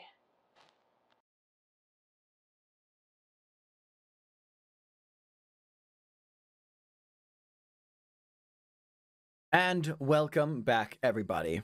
So, while on the break, I asked my players, just to take a moment to think about those who weren't going to the Blue Pyramid Club, what you wanted to do. So I will reiterate the question. People who aren't going to the Blue Pyramid Club, what do you want to do? So it looks like, checking what I would call to be a Discord chat, that the boys want to do a bar crawl. Shall we? I mean, I would love to take you out for dinner. We're all going. Awesome. We're all, yeah, That sounds quite lovely. I think whatever we do, we should probably stick together. After that, Secondary written question. note. Speaking of sticking together, I do believe we should stick together when we're around, but that does bring up the good question of, given the fact that I am very sure that we were just sent a threat, do we want to stay in this? Do we want to separate living quarters, or? We're gonna have to stay in this hotel because I gave over our hotel and room number to, be contacted at once the whole, artifacts are done being looked over. Well, I'm not saying all of us would leave. I am saying that we might need to, some of us just kind of, I'm concerned is what I'm saying. No, you're right. And I like to think it helped back in New York. It wouldn't be the worst idea. All right. Well, that's something to think about over drinks and whatever's going on at the Blue Pyramid. I'm bringing it up so we can have it in the back of our minds. We'll recalibrate tonight, yeah? Well, tomorrow morning, probably. And Eventually. Who knows? We might be drinking. We might hear someone say a few things. There has been some news going around. There was the whole, what was it? Animal attacks that were going on outside of London. Yeah. That's right. Who knows? People might have their pet theories on that. Yeah. Totes. All right, so bar crawl it is. Gonna depart your hotel, go around to some local pubs, and just kind of go around and just enjoy a drink, which, man, despite being in Prohibition, all this many years later, Britain still continues to have way better beer than America will ever have. Yeah! But it's nice to actually socially drink and have it not be, extremely illegal. But cool. Let us cut across town back to Sybil and James, your little outing to the Blue Pyramid Club. I'm going to change the music, actually. Oh, boy. Just for now. So, this evening, Sybil, you get dollied up in one of your new dresses. What's James wearing? Very important question. Equally He's nice, not I think. Not like super fancy, but like, you gotta at least, Sybil would want you to at least match her, Well, here's the thing with that, is that depends entirely on what she's wearing. I mean, I couldn't tell you off the top of my head, unfortunately, since I'm not exactly the most knowledgeable on 1920s fashion in Soho. Exactly. Well, it's bohemian, but exactly. Yeah, so I'm So- like, Here's the thing. James doesn't do fancy. He doesn't do suits. He doesn't do the necktie. He doesn't do any of that shit. So it's, whatever it is, it's probably casual and open. Sure. If not his like usual outfit. Mm-hmm. Okay, that's fine. Well, either way, head back into Soho, about to 12B Mirrored Street. You know, now at this hour, Soho, you know, very much is already a bustling. It was already a bustling area when you were here before, but now, you know, as the nightlife is kind of cropping up, you're getting all of the different sorts of people hanging out at these various, you know, Moorish cafes and Arabic kind of nightlife. Make your way over to the Blue Pyramid, which, as I mentioned before, sits on the second floor of a building above a greengrocer's. But you see that there's a little door to a you know, that's labeled the Blue Pyramid. People are kind of like milling around here. You can hear music coming, and like in like the din of like a crowd coming from that upper floor of the building. Excuse me. But there, yeah, the front door is just opens up into a like one of those like very narrow apartment building kind of like narrow entry, like long rectangular entry hall. There's like a staircase back here. There's like a little elevator at the far back of this place that with a little, you know, little signpost next to it that just reads, you know, the Blue Pyramid Club. But you know, there are people who are kind of like milling around on the stairs, people kind of going up the elevator. However you choose to get upstairs, you get to the second floor, and there is a door marked with, you know, the Blue Pyramid Club. People knock, they're let in. There's a little bit of like a line, but they knock, you know, there's a little discussion, kind of comes up to you guys. You're just gonna knock right at the door? Yeah. You're greeted by a very well-dressed doorman, who just goes, welcome to the Blue Pyramid. Your membership cards, please. Well, we are We just don't sort have of those. visiting, but we have an acquaintance. Are you looking to... If you want, you can buy membership. It is £5. Oh, that's perfectly You hear doable. from behind you Absolutely. a woman's voice say, "Oh, there will be no need." As you turn around to look behind you is Zara Shafiq, who is standing there once again in very kind of like casual nightclub attire, looking every bit as lethally beautiful, I'd say. And she like kind of like saunters over to you with a pronounced tip sway, and smiles at you, Sybil, like nods her head, like looks over at you, kind of like James cocks her head, puts like an arm over on your shoulder, and she says, "I'm so glad that you decided to come." She looks over at the doorman and says, "They will be signed on as my guests for this evening." And the doorman just kind of like nods, like writes a little thing down in like a guest book, steps aside, and Zara, she kind of like gestures inward from the door, and she says, "Please, after you." Thank you very much. Yeah, just beyond, you know, the front door opens into like a corridor, well appointed, with a blue and purple Egyptian rug that runs the length of the hall. You know, just inside is the doorman's podium where the guest book is. There are two doors in this hallway that kind of like flank it, like leading to like a coffee and drawing room, respectively. The decor is like naturally Egyptian in theme. There are a large number of mirrors that make all the rooms appear more spacious. At the far end of the corridor, there are double doors that open into the Blue Pyramid's ballroom and bar. The whole club is noisy and crowded. And actually, I think it is time for us to switch the music once more. Let's see. How about we go This with... doesn't seem like the right vibe. Oh, hell yeah. Oh, I see. That's a jam. honey. Okay. Yeah. Zana saunters in with you, with her into the crowded, open ballroom. You see that there is this room is very large. At the back is like a small little like, you know, bar where people are, you know, ordering drinks. There are like, you know, potted like tropical plants. Again, the very Egyptian decor. There are like you know, ferns and flora of the Nile. Very blue and purple kind of theme. Haze of smoke fills the air. Far into the stage is a like, you know, a little far into the room, I should say, is a small stage where currently a like Egyptian quartet is performing. You know, people are kind of like milling about. it's crowded and noisy, but there is kind of like a quiet. It's like a quiet noise, if you know what I mean by that. It's kind of like people. It's from a large number of people talking all to each other. But yeah, exactly. Oh, I love this vibe so much. And actually, hold on one second. Let me check the music.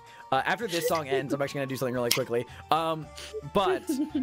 Yeah, she kind of like shows, like, just kind of like gestures around, and she's kind of like looks at you, Sybil, says, "Welcome to the Blue Pyramid. You are more than welcome to. Don't just be attached to me, please. Feel free to float around. But I like to sit and enjoy the parties." I will also say, aside from the quartet, there is also belly dancers at this club. Who very much between quartet performances, belly dancers who get up on the stage and perform. You can see all these belly dancing routines, as well as the musical sets performed by the resident quartet. All of this kind of in just this open crowd sprawling before you. Zara looks over at you, James, and she just kind of says, "Oh, well, I do not wish to be greedy or selfish, so please, I would love to have your company, but just feel free to float, and I will be seated." She kind of like looks around the room, like puts like a finger kind of enticingly to her lips and looks around and just kind of like spots like an empty kind of like lounge booth, and she goes, "I think I will sit over there tonight. You are welcome to join me, but please do not let me prevent you from having a good time." Hi. Absolutely not. So was like, so was like, I want to talk Hand to you. on her head. We'll be happy to join you in a minute. Yes. Thank you so much for letting us in. You are very welcome. You were, how do I say this, so very charming today when I met you at my shop, and I just have to say, well, I couldn't let these strangers come to Soho and not have a good time. Oh, I think we're going to have an excellent time tonight. Oh, I certainly hope you do, my dear. You are swiftly proving yourself to be my favorite type of person. Thank you, Mr. O'Connell. That means a lot, and I appreciate it. You two are very much quickly becoming, how should I say? She very much steps towards you and puts like a finger on both of your chests. And just kind of like eyes you, like just through like half-lit eyes. She says, "Very quickly becoming very interesting people. I'll see you." Kind of pulls herself away, saunters across the room, and goes about seating herself to enjoy an open invitation for you to join her whenever you want. But you two are open in the club. Yeah. Out of character, real quick. Yeah, what's up? I look over at Kristen. We're getting played, aren't we? So getting played. I don't care. I just wanted to like put it out there that I'm getting like red flags out the ass right now. I know, but I don't care. But if you're gonna get played, this is the way to get played. Could not If ask, I'm gonna get played, I'm gonna make sure I play. I could not ask for two better people to have chosen to gone to this club. Like this is mwah, excellent.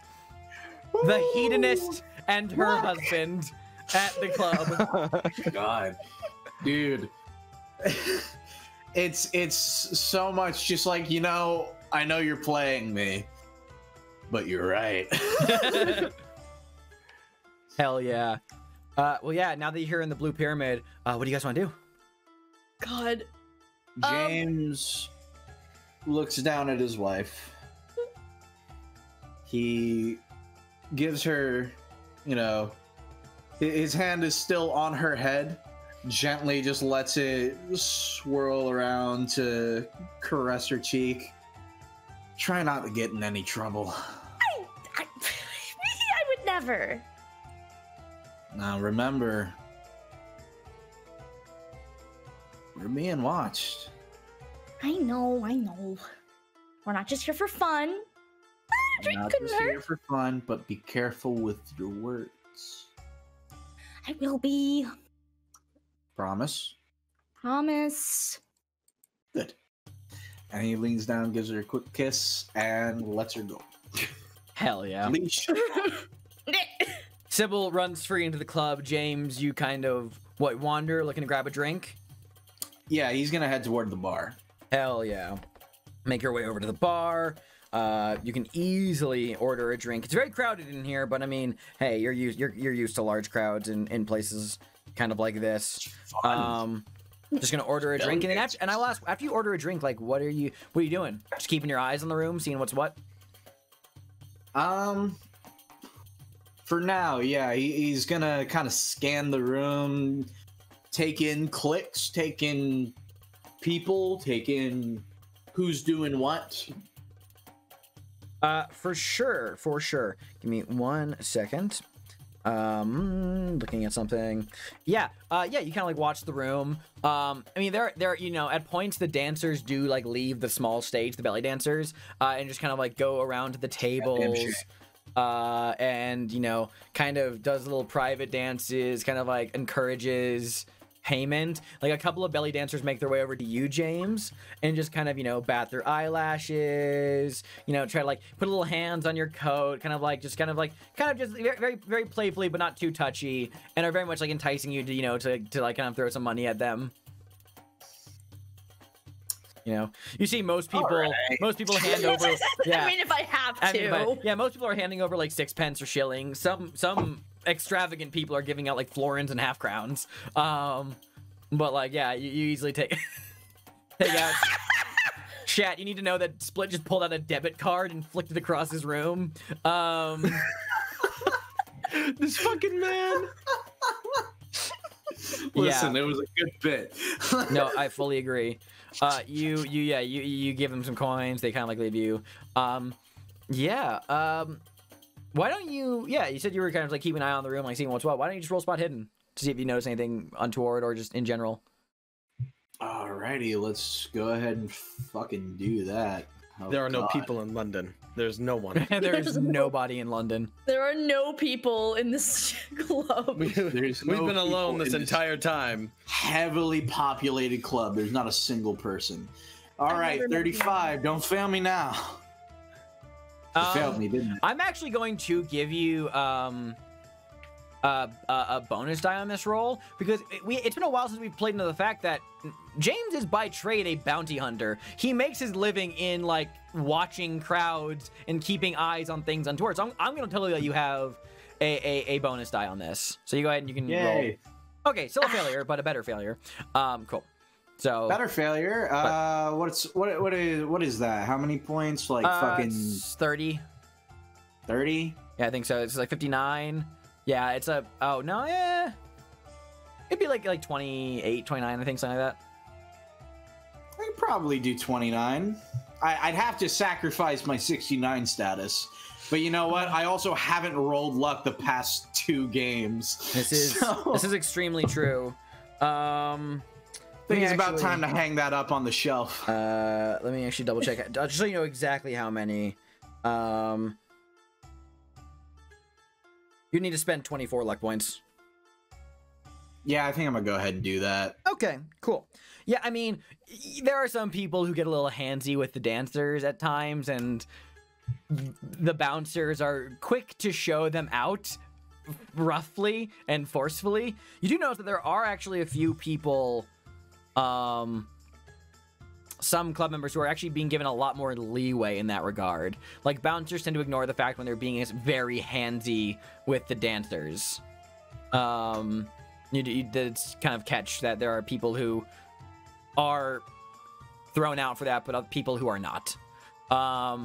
Let's see. What the people who are not? What are they? What's the type that they look like on a passing glance? It's kind of actually a wider range. It's like a mix of like, I mean, like this club has a mix of like Egyptian patrons and also various white Europeans. Anyone look taller than me?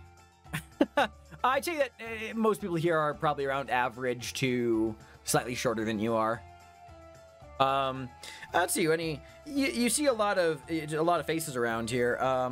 I'd say that you notice one dancer is kind of like looking at you in particular, but kind of just goes about continuing to go around and dance and take tips after you notice this.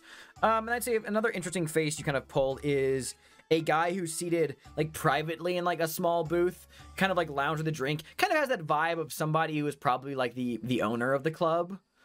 Is this baldy, portly, plodding, Egyptian gentleman, just kind of sitting around, just like watching the crowd with just a it's kind of like a blank face. Right. But yeah, that's what you notice. Sybil, now that you're free in the club, what are you doing?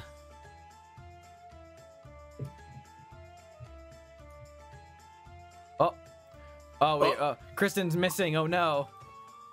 I will stand in for Kristen. We are going to party until we are purple. Kristen! He froze in such a manner where if you weren't watching your camera, you wouldn't be able to immediately know. Yeah. It's like, that's my notice. Okay, that's fine. While we wait for Kristen to come back, that's totally fine. I will then ask you directly, Split, then staying on you for a little bit longer. Is James doing anything different for the moment, or is he just going to be hanging by the bar, watching the room, occasionally looking at Sybil from wherever she's moving around to, and just vibing from his perch over by the bar? Anyone? Okay. So of those who are more grabby and allowed to, are there people that seem chatty, like with everyone around them? Of exclusively those people? Yes. So I was gonna say, in general, most people here seem pretty sociable. I mean, those people don't seem any different socially than everyone else in the club. But that is to say that most people here look like they're going to be pretty friendly conversationalists. Okay. Because James is going to slowly start, like, very not obviously, but like slowly kind of gravitate his way toward them. As well as trying to keep himself close to the dancer that was staring at him. Okay. Absolutely. He's gonna kind of like bounce his way between people. And he's bouncing his way conversationally, or just kind of moving through the crowd at a pace? Like, is he talking to people along the way, or is he just kind of like moving around idly? He's going to be talking to people along the way, but most of what he's going to be saying along the way, unless they like hook him into a conversation, right? Is like, say he hears a passing thing, he's gonna be like, fuck yeah, and then move on. Unless someone of the crowd, at one point he goes, fuck yeah, and they're like, fuck yeah, and then drag him into a whole ass conversation. Yeah, nothing like that, but you definitely get the friendly kind of like, nods, little raise of glasses and cheers, with no conversation in particular, just kind of like walk through, maneuvering your way towards that dancer. Welcome back, Kristen. Is that, can she hear us? Hello? I saw her enter. Kristen! No! Kristen! Hello? I don't think we can hear her. All right, she just have to figure out some mic issues, I guess, but that's all right. We'll stay with you, James, for a little bit longer before we jump over to the bar crawl gang. Then we can always jump back to Sybil Cordova. I don't know why I said that in a French accent. 1 second, let me just double check something. There it is. But with the intent of moving through the crowd to go to this one dancer in particular who was kind of showing you eyes a little bit earlier. Hello? There we fucking go. Jesus Christ, sorry. No, you're good. My mic wasn't working. Damn. Okay, sorry, proceed. Don't know what happened there. Yeah, no, absolutely. A worm? She kind of, this woman in particular, and I will describe her for you. Is a slender Egyptian woman, long flowing hair, dark eyes, looks to be on the much younger side, probably like 19. Right. Sauntering over towards you, I'll put her art up in the chat. She comes up to you, like sees you approaching her, meets you halfway, kind of goes into just doing some belly dancing in front of you, and then leans in to whisper into your ear. She says, Meet me down the street near the arches at midnight. And then she immediately dances and just walks away from you. Okay. Heard. Got that. Oof. I think this is a good time to switch over to Sybil or the Bar Crawl crew. Let's jump over to Sybil for a second. So crimes. After Sybil is let loose into the club, what's she gonna do? Dance, get a drink, just sort of generally kind of vibe with people for a bit. It's a club, and it's been a bit since she's had the chance to really hang out and let loose at a club. For sure. And have it be, not illegal. So. Oh, absolutely. So she's just gonna have a good time and just gonna be dancing, drinking, and just enjoying the space. I mean, she's gonna have a good time, but also I think she's sort of looking to see if anyone seems interesting, see if she can catch, basically who can I convince that I'm just the best person to talk to? Basically, What are you looking to talk about, might I ask? Just in general. The music is gone for me, and I'm really sad about it. Oh no. Oh wait, no, hang on. Sorry, I was very distracted, and I had to fix something. There we go. The music's back for me. Oh, yeah. God, I'm like, no, I need the vibe. It's a good vibe. I'm so glad I found this song. Vibe. I searched for 3 hours for music that worked. I think she's asking stuff probably generally aiming toward anyone who seems more like Egyptian, sort of hey, what's up? What brings you here to the UK, this place where I also am? Are you also just here to have a good time? What's this club doing here? These are all legitimate questions. Most of everyone you ask is just we live here. And it's yeah. Disappointing. And on the question of asking what's this club doing here? most people just tell you something along the lines of well, this club's been here for a while now. This is a very popular area for Egyptian immigrants and other people who do this sort of nightlife. It's just here. They kind of point at a balding man sitting kind of elsewhere in the club. They say that is the owner. He's an Egyptian immigrant by the name of Abdul Nawisha. Just kind of says he opened the club a while ago. I see. Yeah. Let me just make sure I got my facts right there. Hold on. Yeah, okay, that scans. Yeah, then you just point that guy out, same guy that James saw earlier. But on those conversational terms of just what's going on? Hey, what are you guys doing here? Yeah, people are just oh well, we come here on club nights. They give you the honest answer, just yes, we come here on club nights. And is that mostly what you're doing, or are you asking anything else? I mean, I'm trying to think of the best thing. I'm probably don't go. It's hey, have you heard of the Brotherhood of the Black Pharaoh? I'm just curious. No. I'm not going to just ask about the cult. That might be kind of not a good idea. Maybe. God, Sybil, I'm so proud of your self-control since you from halfway across the city. I was just told to be careful.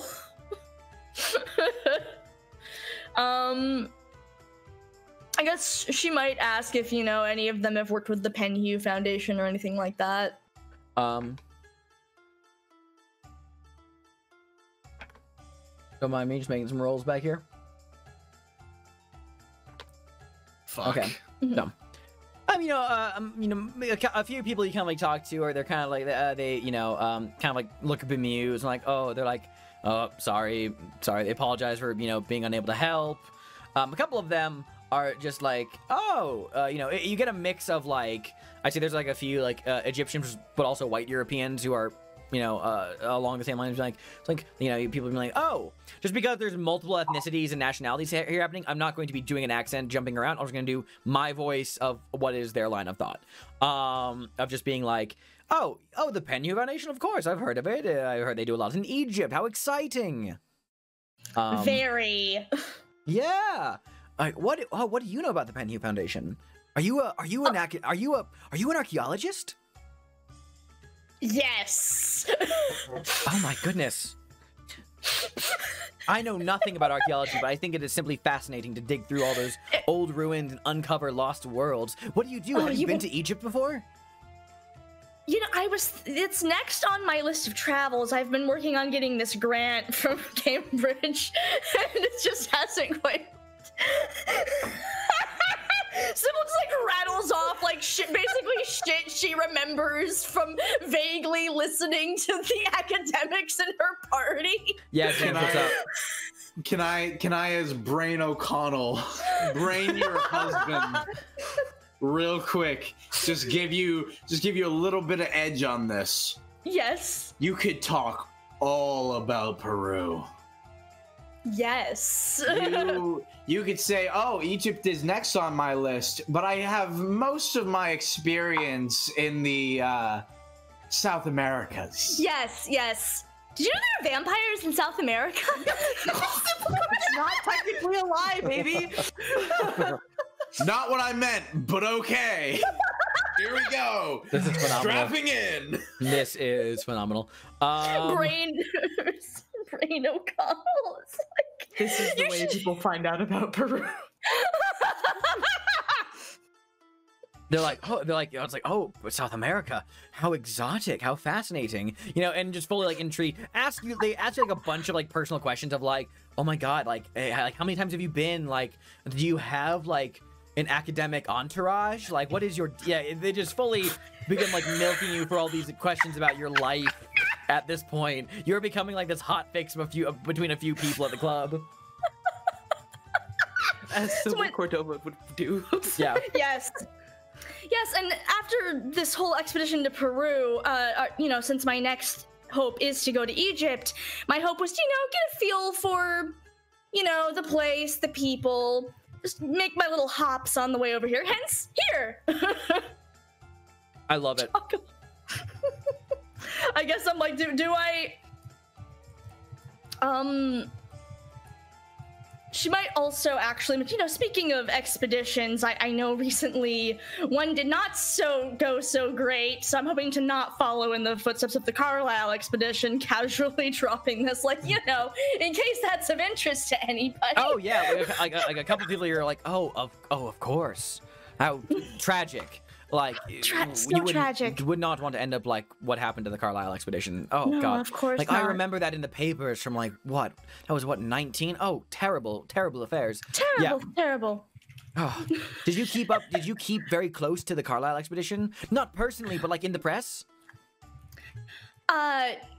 Remarkably close, actually. You'd be surprised. Oh, try me.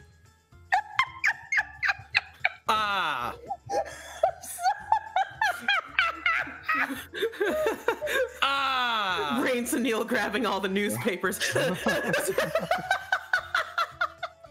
I simply love this conversation. I'm gonna jump away from the Blue Pyramid Club for a minute. Yeah, no worries. I feel like I have studibly caused James and Kristen to have enough nosebleeds for the moment.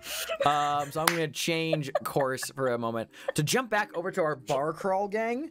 Bar crawl. Yeah, let's talk about, like, you know, you guys, you know, hop around a few pubs, have a few drinks. Tarrant, you get to like let go and have a good time.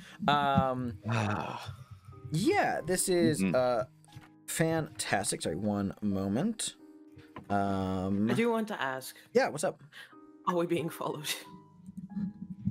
Somebody's welcome to make spot hidden checks, or, you know, multiple people I, can I, I will make a what?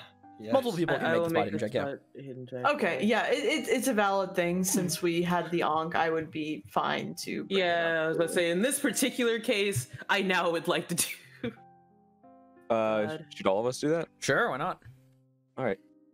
Have I planted the idea in your heads that we might be Now, followed? Darby, just as a Tarrant? reminder, whenever you succeed at a check, go into your character sheet and check off one of those bubbles next to that skill, because that means you might be able to improve it later. Oh shit, I've been forgetting to do that. Thank Oh you yeah, for- that's right. Xander, should I technically mark down my charm roll because I It was a fell joke. in love Fuck with one of no. the clouds? It was a Okay. joke. Fuck no. Yeah, go ahead, bro. Did you want to say something? Or are you? No, my brain was just like, oh wait, what checks have I done in the? I've done a library use and a spot hidden since. You can last look. time You we can did look it. through the OneNote. They're Yeah, listed. I've so, been yeah, keeping thank you, because my brain was just like, oh fuck. Anyway, sorry, continue. Yeah, totally. Yeah, the three of you notice that there are people on your tail. Cool. Fuck me. Well, at least now we know. So. Well, chaps, what should we do? What kind of people are following us? It's late and it's dark and they're far enough away, but you get the vibe that they're definitely on your tail and watching you, but you can't make out any distinguishing features short of, trying to get actively closer to them to check them out. But, like, yeah, they're kind of, Okay. the lighting, they're wearing hats, they have coats, kind of keep into the shadows. Are any of them tall? Like, am I able to tell from a distance? Not extraordinarily so. Most of them are pretty average of height. I mean, I can actually look. Hold on. But I believe I'll just grab 3 random guys from my list here. There they go. There they are. Yeah, some of these guys are around like average, a little above average, not like notably, massive or anything. Okay. Yeah. Well, I mean... James, what's your size score? I believe 70. Yeah, nobody Here, who's let me taller than double check. James. Nobody who's taller than James. Yeah. Damn. 70? Yeah. He's a fucking too. big man.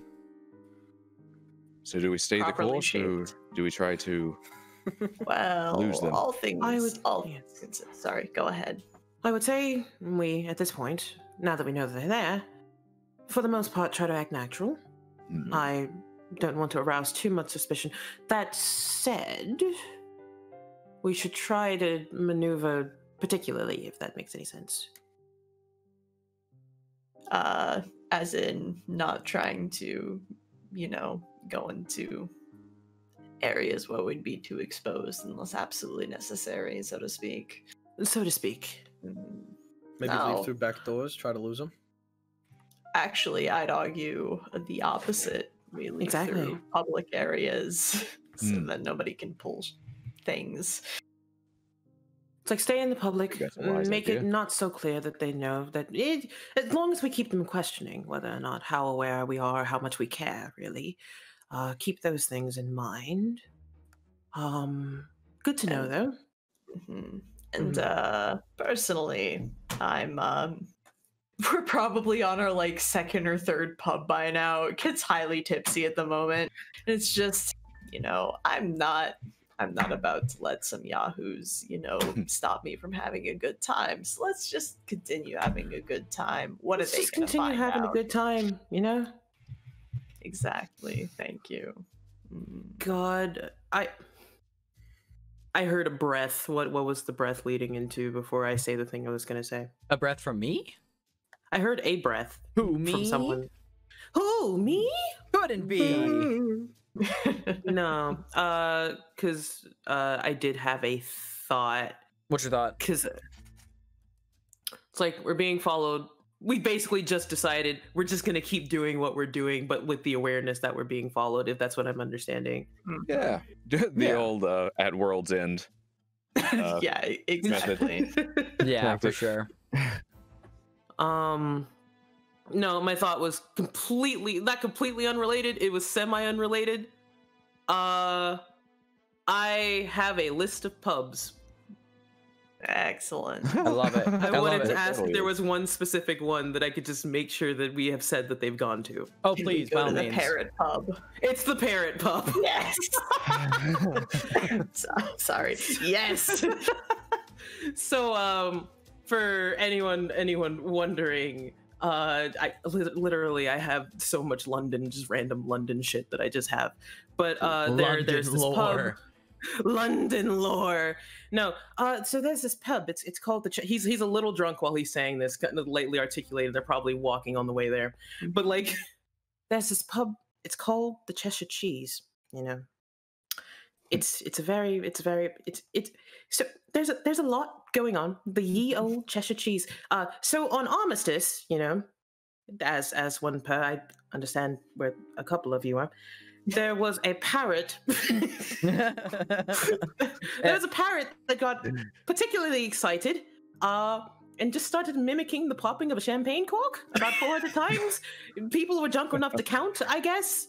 And then it just passed out. It's still there. So Wait. So the parrot's still there? The pub parrots is still there? Okay, Okay, and parrot the and pub are still the there. parrots and pub are both still there. Not my favorite pub in London. That would be the Goat Tavern. That's where there's tunnels to Kensington Palace there. But Sorry, you know, what? there are tunnels to Kensington Palace in the Goat Tavern. That is next to my home. I know we've been there before, but you do realize that telling a group of tipsy people that there are tunnels in a pub that go to Kensington Palace is perhaps not the best idea. As an equally tipsy person, do you think I care at this point? I'm just saying, there are werewolves in London. Tunnels. Are they American werewolf? Anyway, There's My an name. American werewolf in London. Everyone. My name is Mason. I'm American. Let's go see the goat tunnels. are you a werewolf, Mason? Oh, what the fuck's a werewolf? So, Do you feel Do like you change at night? Does the beast do come I out change again? this? The I beast have is to- out Yeah. 24/7, baby. Yeah. Face the moon right now. Oh my god. I have to interrupt for just a minute because I am so disappointed. Mason, I fully expected you to go, bitch, I might be. So with that in I'm sorry, mind- Xander. No, you're totally fine. I love this. Yeah. I'm gonna say with this in mind, like, just going around getting some drinks. You're now aware that you have a tail on you, but you kind of, acting natural and going to bars. I'm gonna throw a weird curveball at you guys. Fuck. I'm not gonna say a curveball might be the wrong word. I'm gonna throw something weird at you and see how you react to it. Fuck. It's like one of those things, like you've like ended up in like the Chelsea probably area on your pub crawl by now, because since you mentioned like Yeah, that's actually around where. yeah, exactly. It's like you ended up in Chelsea. You're kind of like on the streets. It's like I say it's like going on like by now probably like 10 p.m. Like I would imagine. Like this is like getting like later into the evening. You guys hanging out in Chelsea, walking down the street. Kind of all of you have had your drinks. Oh god. I'm gonna say Mason is the one who spots this particularly. Is that you're just like walking by a building and you can like stop because like something catches your eye and you turn and look, and there's this like a fortune teller like shop that is like right here in like the middle of Chelsea, just kind of like on the road, and the signage caught your attention just because it's all like very like flowery and like opulent, like there's curtains and there's like esoterica and like it's like there's like big scrawling like letters on like a window display that says Miss Pink Fortune Teller. There's like a little placard that says like palm readings, tarot, seances, little placard that says commune with lost loved ones, and like all this like stuff, and it there's lights on, and it actually says that this fortune teller is open at the moment.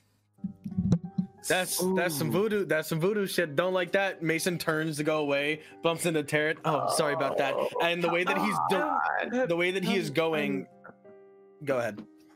No. I was gonna say like he bumps into Tarrant, and the way that he's going ends up turning him back around to start walking towards fortune teller. Oh, I've never had my fortune read. Let's do this. Hey, why not have a bit of fun? What? Xander, can I ask, because of the area it's in, would he know anything about like a general people talking about this place at all? That's a good question. Let me think about that for a second. Home turf, baby. You've probably, I don't think you like heard anything exceptional, but like I think you've probably, it's like one of those things like, bro, you've lived in New York with me before, like that like there are those shops. No, our roommates went to the fortune teller like down the street and went, but you know how it's like when you're kind of like walking around a neighborhood you've lived in for a while, or like at least been adjacent to for a while, and there's like shops you've seen a few times, you've never gone into them, you never clocked them more, but like if you see it again, you're like, oh yeah, I've seen this before. Don't know anything about it, but it's one of those kind of shops, it's like, just growing up in the area, you're like, oh, okay, don't know anything about this place, but yeah, I mean, this has been in the neighborhood for a while. I mean, we could get our fortunes told. I also have not done the thing. Been here long enough, still haven't done that. Well, it couldn't possibly hurt. Now, could it? Why not? We're out couldn't here possibly hurt at all. having a good time. It's open, as most things aren't. So I'm so gonna be so angry if this is one of the you walk down the dark hallway and we're gonna You never you come lose out. half the fucking party just to this random fortune teller. Fuck around and find Sandra, I out. don't like that smile. I don't Fuck like around that and find smile. Why If Kit not? Sullivan dies today, I'm gonna be so. I will laugh my fucking ass off. I won't. I'll fucking cry. Hey, I'll if have both to Kit re-edit and the Sunil intro. die together, it's this good end. They're fucking. I'm gonna have to edit two Honestly, versions of a new intro. Oh fuck. Don't worry, chaps. Have It a might be good dark in time. there, but they won't be expecting it.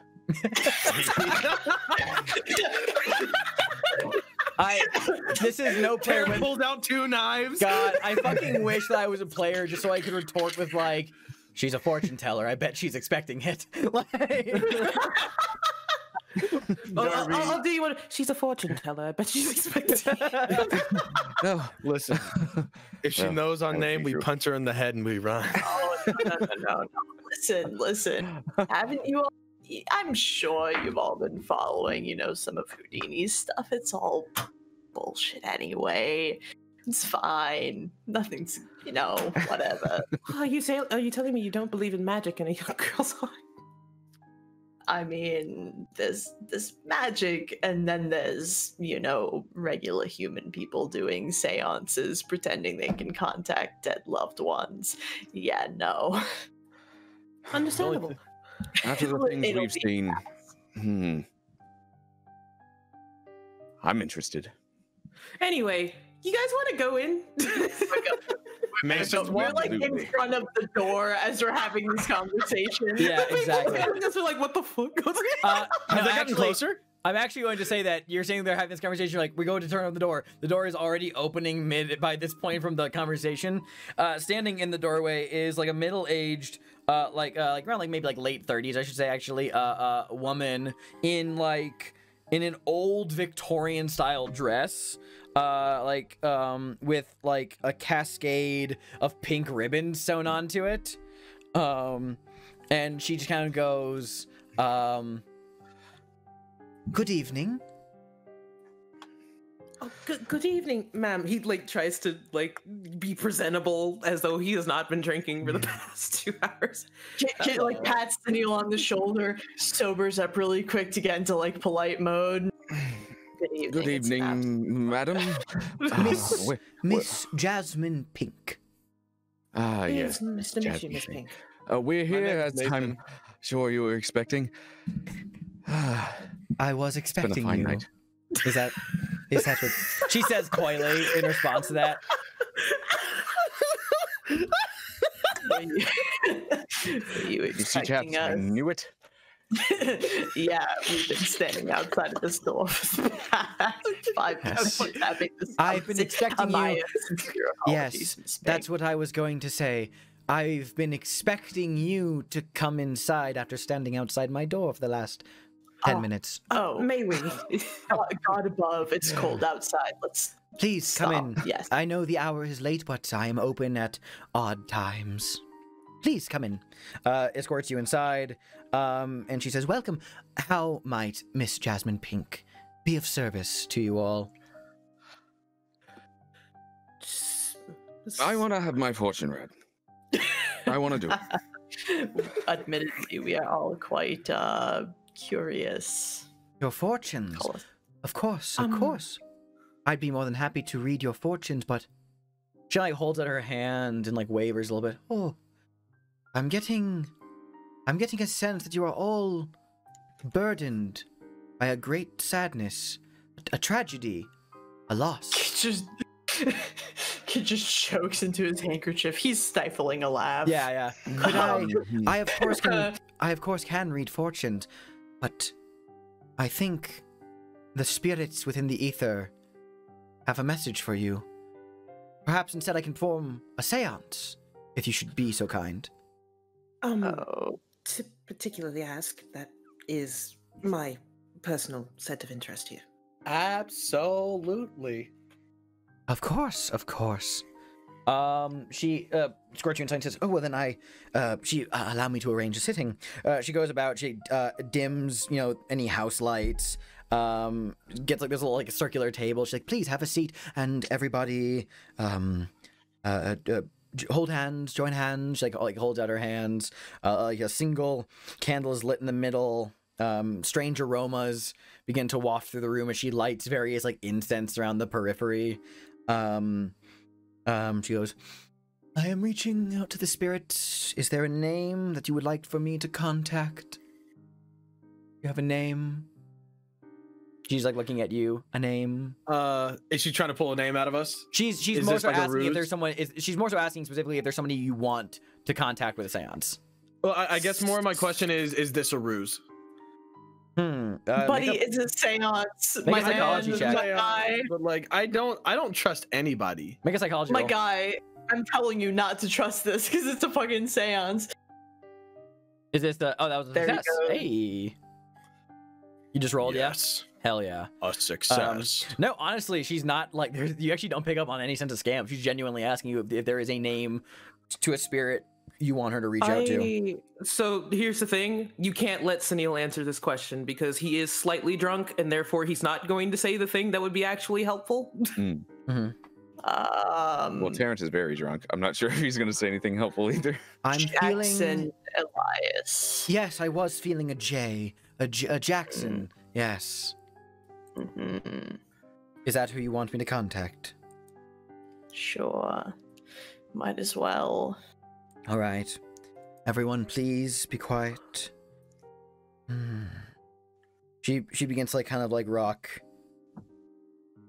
back and forth in her chair, breathing labored. Her mouth widens into a grimace, falls into a bit of a trance, and 1 second, she just goes, and like her head, like she throws her head back. A little wind blows through the room, flickers the candle, and then she drops her head in front of you. And there's like a moment of silence, and she kind of like breathes heavily. Give me 1 second. Oh Lord, the devil taking her. Somebody stop him! Before she even looks up, she speaks, but it's not her voice. I don't suppose you know where my pipe is, do you? I can't seem to find it anywhere. Jackson? Looks like that. Her head snaps up. He looks immediately in your direction and just goes, "Si un hombre no le se levanta el sombrero antes de seguramente un delfín." Sybil's not with us Sybil's right not now. Fantagar, English. Fantagar. They are among you with their pretty yellow nooses. Pentagar? It never stops. Once it started. And it never works. Not ever. I see that now. Sorry. It's a little slippery in here sometimes. Have a hard time figuring out where I am. Jackson, can you hear me? Ah, hey. Mason, hello. Is that you? Sorry, I'm having a hard time seeing at the moment. No, that's okay. Just listen to the sound of my voice. I hear ya. I hear ya. What were you so afraid of before you died? They were there, you know. Knew I was coming. They were aware where I was. They knew. Followed me from London. Or maybe they sent word from London. But they found me. They all found me in the end. And they'll find you too. They'll find everyone. Unless they're stopped. Who are they? They are many. They are plenty. Thousands of faces. One name. All the same. Many cults, but all the same. They are different, but they are one. They are all the same. And toward one end. What's their One. name, Jackson? They have many names. Many names, many faces. Many names. Many forms. All the same and toward one end.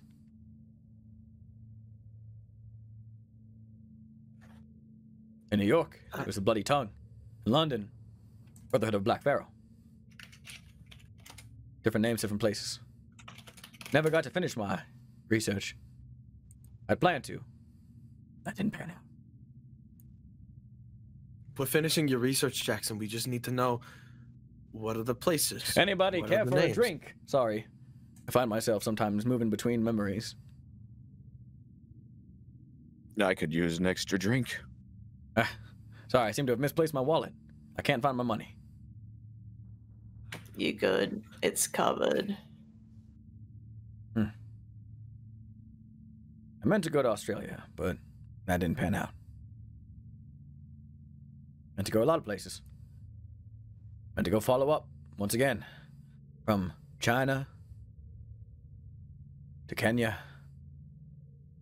Egypt, all the places I went. Always there, all the same, and toward one end. The Brotherhood, the Bloody Tongue, the Bloated Woman. All the same, and toward one end.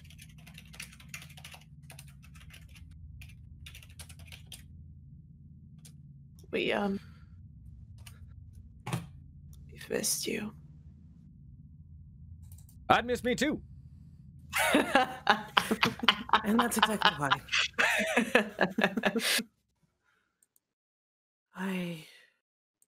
All towards one end, all towards one end. What's the end? What's the beginning? It's all the same. The end. The end of everything. End of the world. End of us. End of everything. And it can't be stopped. It's already started. It has begun and it will not be stopped. Even if you stop it now, it can't be stopped. Prolonging the inevitable. I see that now. Longing is better than nothing. What's the inevitable? How long? The gate. How close? They will open the gate. They're going to open the gate and that's the end. Where is this gate? They're gonna walk out of their little hidey holes all over the world. And they will together open the gate. The great gate through which they'll come back. All of them will come back and claim their precious dark little prize.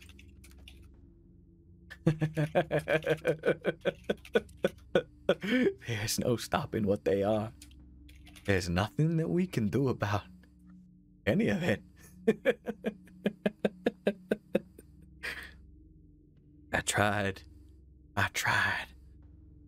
It was gonna be a book. It was gonna be my best book, but it was, oh, so much more than a book. I went out to find a novel and came back with a conspiracy. Is that why you called us? Yes. Because I knew I wasn't gonna make it alone. I had to get help. I asked for you to come, and then you didn't. You're too late. You were too late. You were too late. Yeah, I don't forget. I don't fault you for being late. Sometimes a fella's just gotta show up to a party late.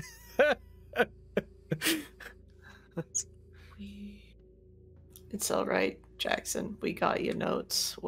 I don't have much time. Things are strange from where I am. I don't quite understand it either. But I'll do my best. Just gotta be quick. Maybe I can help a little before I slip on back. But you gotta be quick. Yeah. What can your old pal Jackson Elias do for you?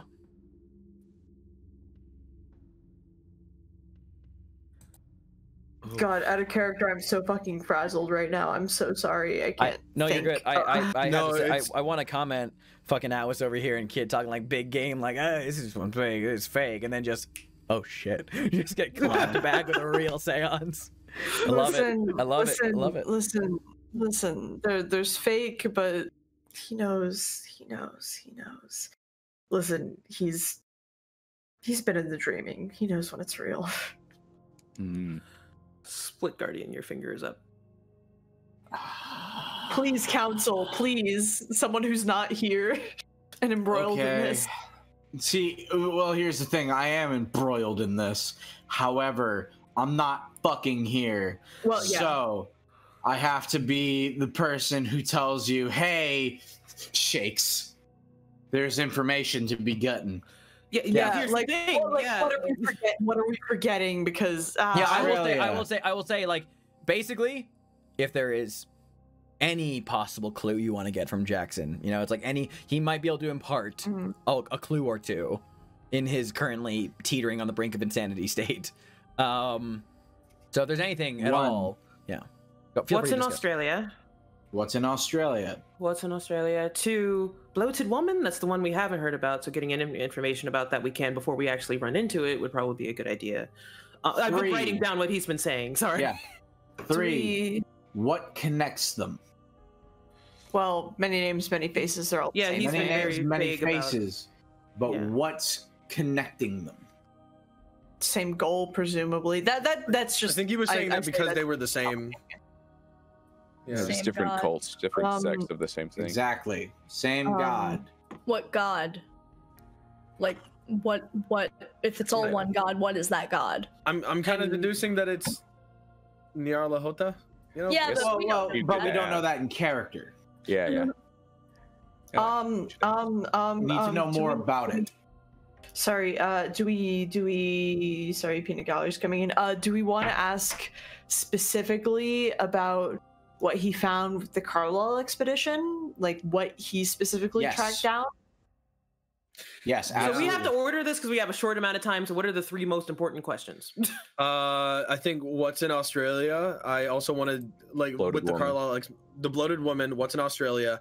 I want to ask what's in Australia first because he might answer our second question with the bloated woman being in Australia, and I want to know if he met anybody from the Carlisle expedition or like what he found from the Carlisle expedition.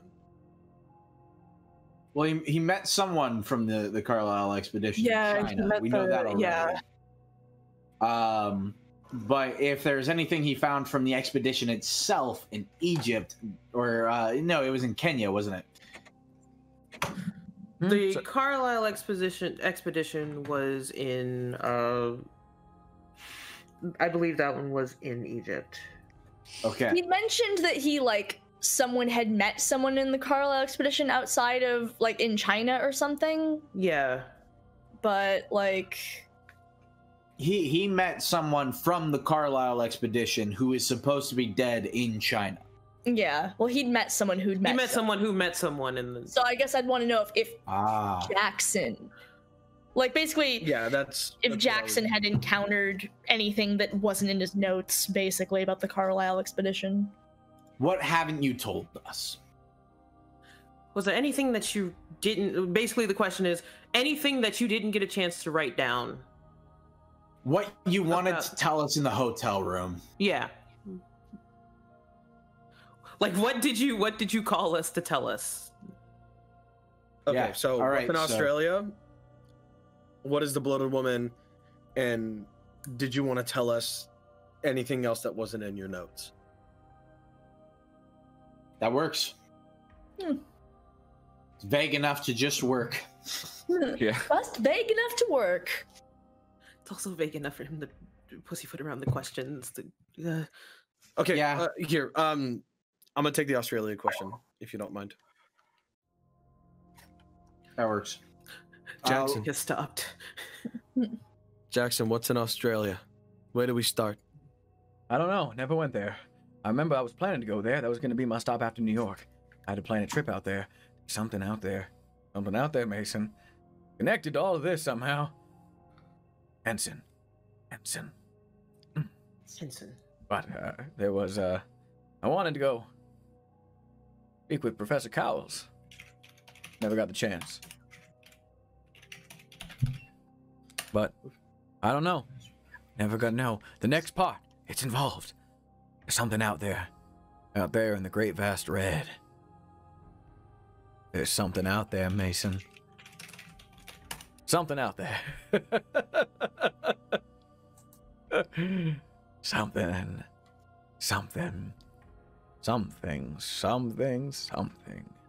Kind of trails off.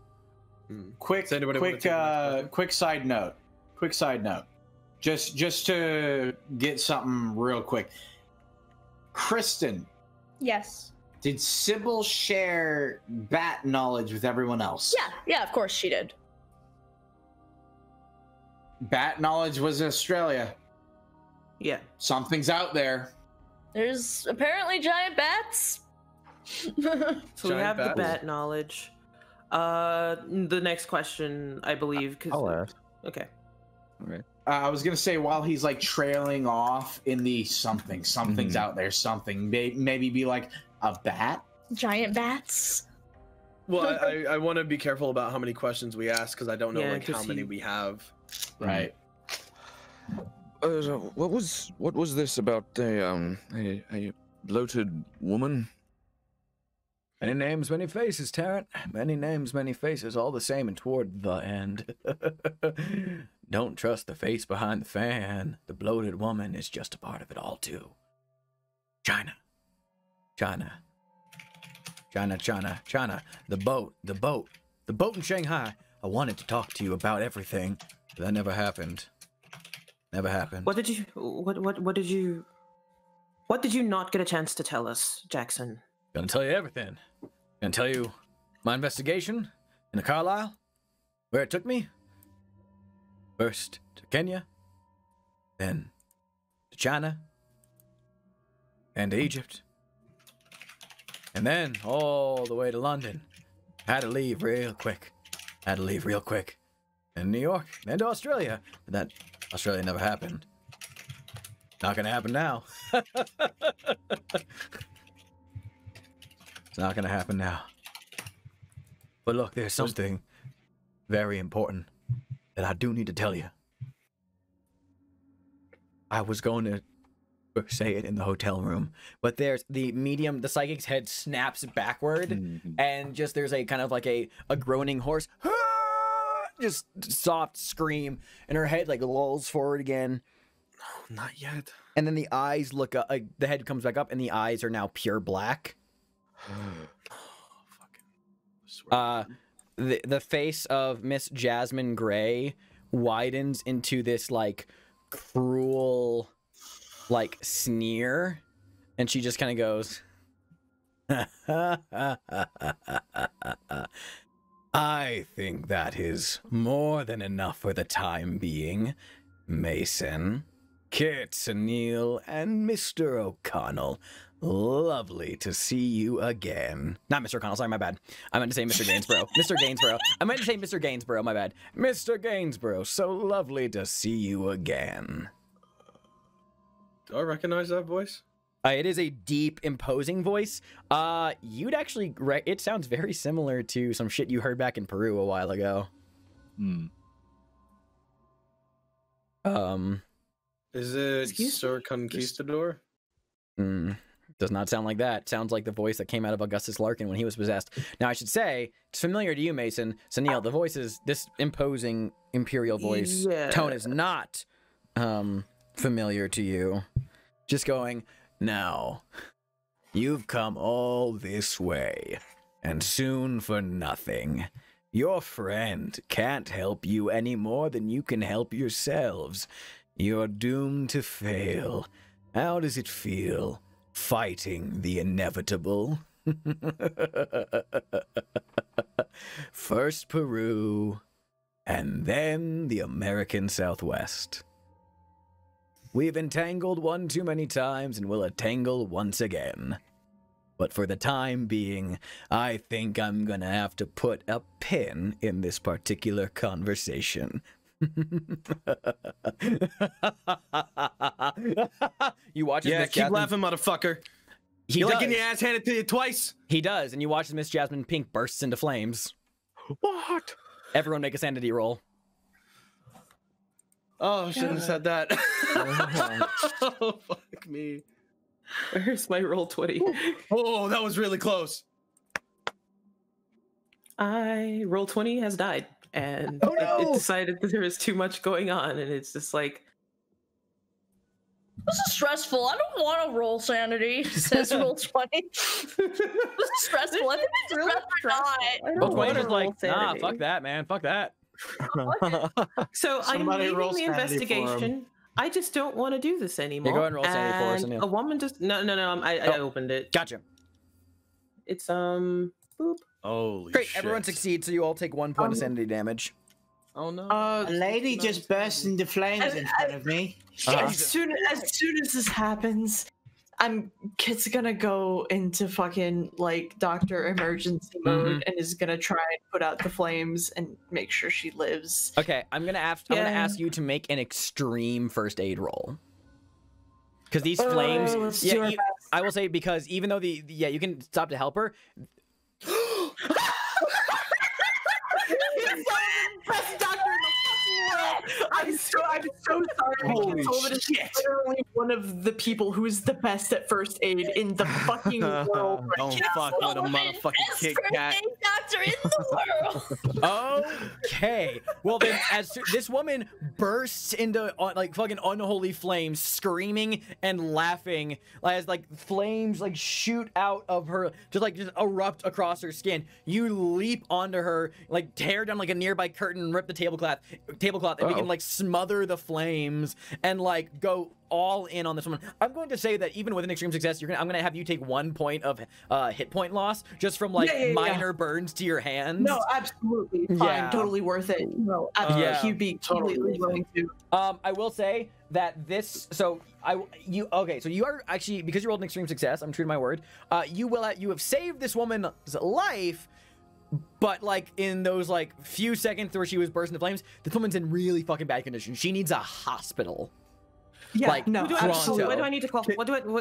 I'm going to look for a phone. Something, Go some sort of contact. I'm going. The one who lives here. Kit's gonna start doing a medicine check if possible, since I know you can do first aid, but then you can also do medicine as well. I'll stay here with her.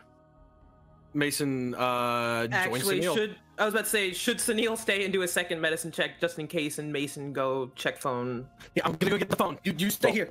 All right. You're going Text to, yeah. I'd say go ahead and roll your respective medicine checks to try and fucking tend to this woman in the immediate. Yeah. Kit Sullivan, best doctor in the world. Best fucking Best doctor in Do the I even need to fucking bother? world. Xander? Sure. I mean, yeah. There's only one success needed. I mean, you don't have to roll dice for it because we don't need to track the exact value here. But I'll just say that. Yeah, so you immediately tend to her. She is in a bad state. Mason, you sprint off. You to call a fucking medical emergency. This woman has been badly burned. emergency 999. Yeah. As you attend to the scene, there's just faintly drifting on the air, just faint lingering. They'll just fade out into the dark night. Let's call it there. That's a suitably fucked up place to end it on. Yeah, totally. Fuck me, dude. We just wanted to have a pub crawl. Oh, I My know. fortune told. Oh, I know. Oh, the world's gonna end. So that the was. world's gonna end. I'm glad I finally got to bust out the fucking seance scene. I've been holding on to that one for a while. That was All cool. right. You So have, you dick. we are going to call it there for the night. So everyone, thank you so much for joining us. Thank you to my players for playing. And we will see you all next week, same time, same place, for the continuing adventures of Call of Cthulhu: Masks of Nyarlathotep. Until next time, puny mortals, Cthulhu Futagan.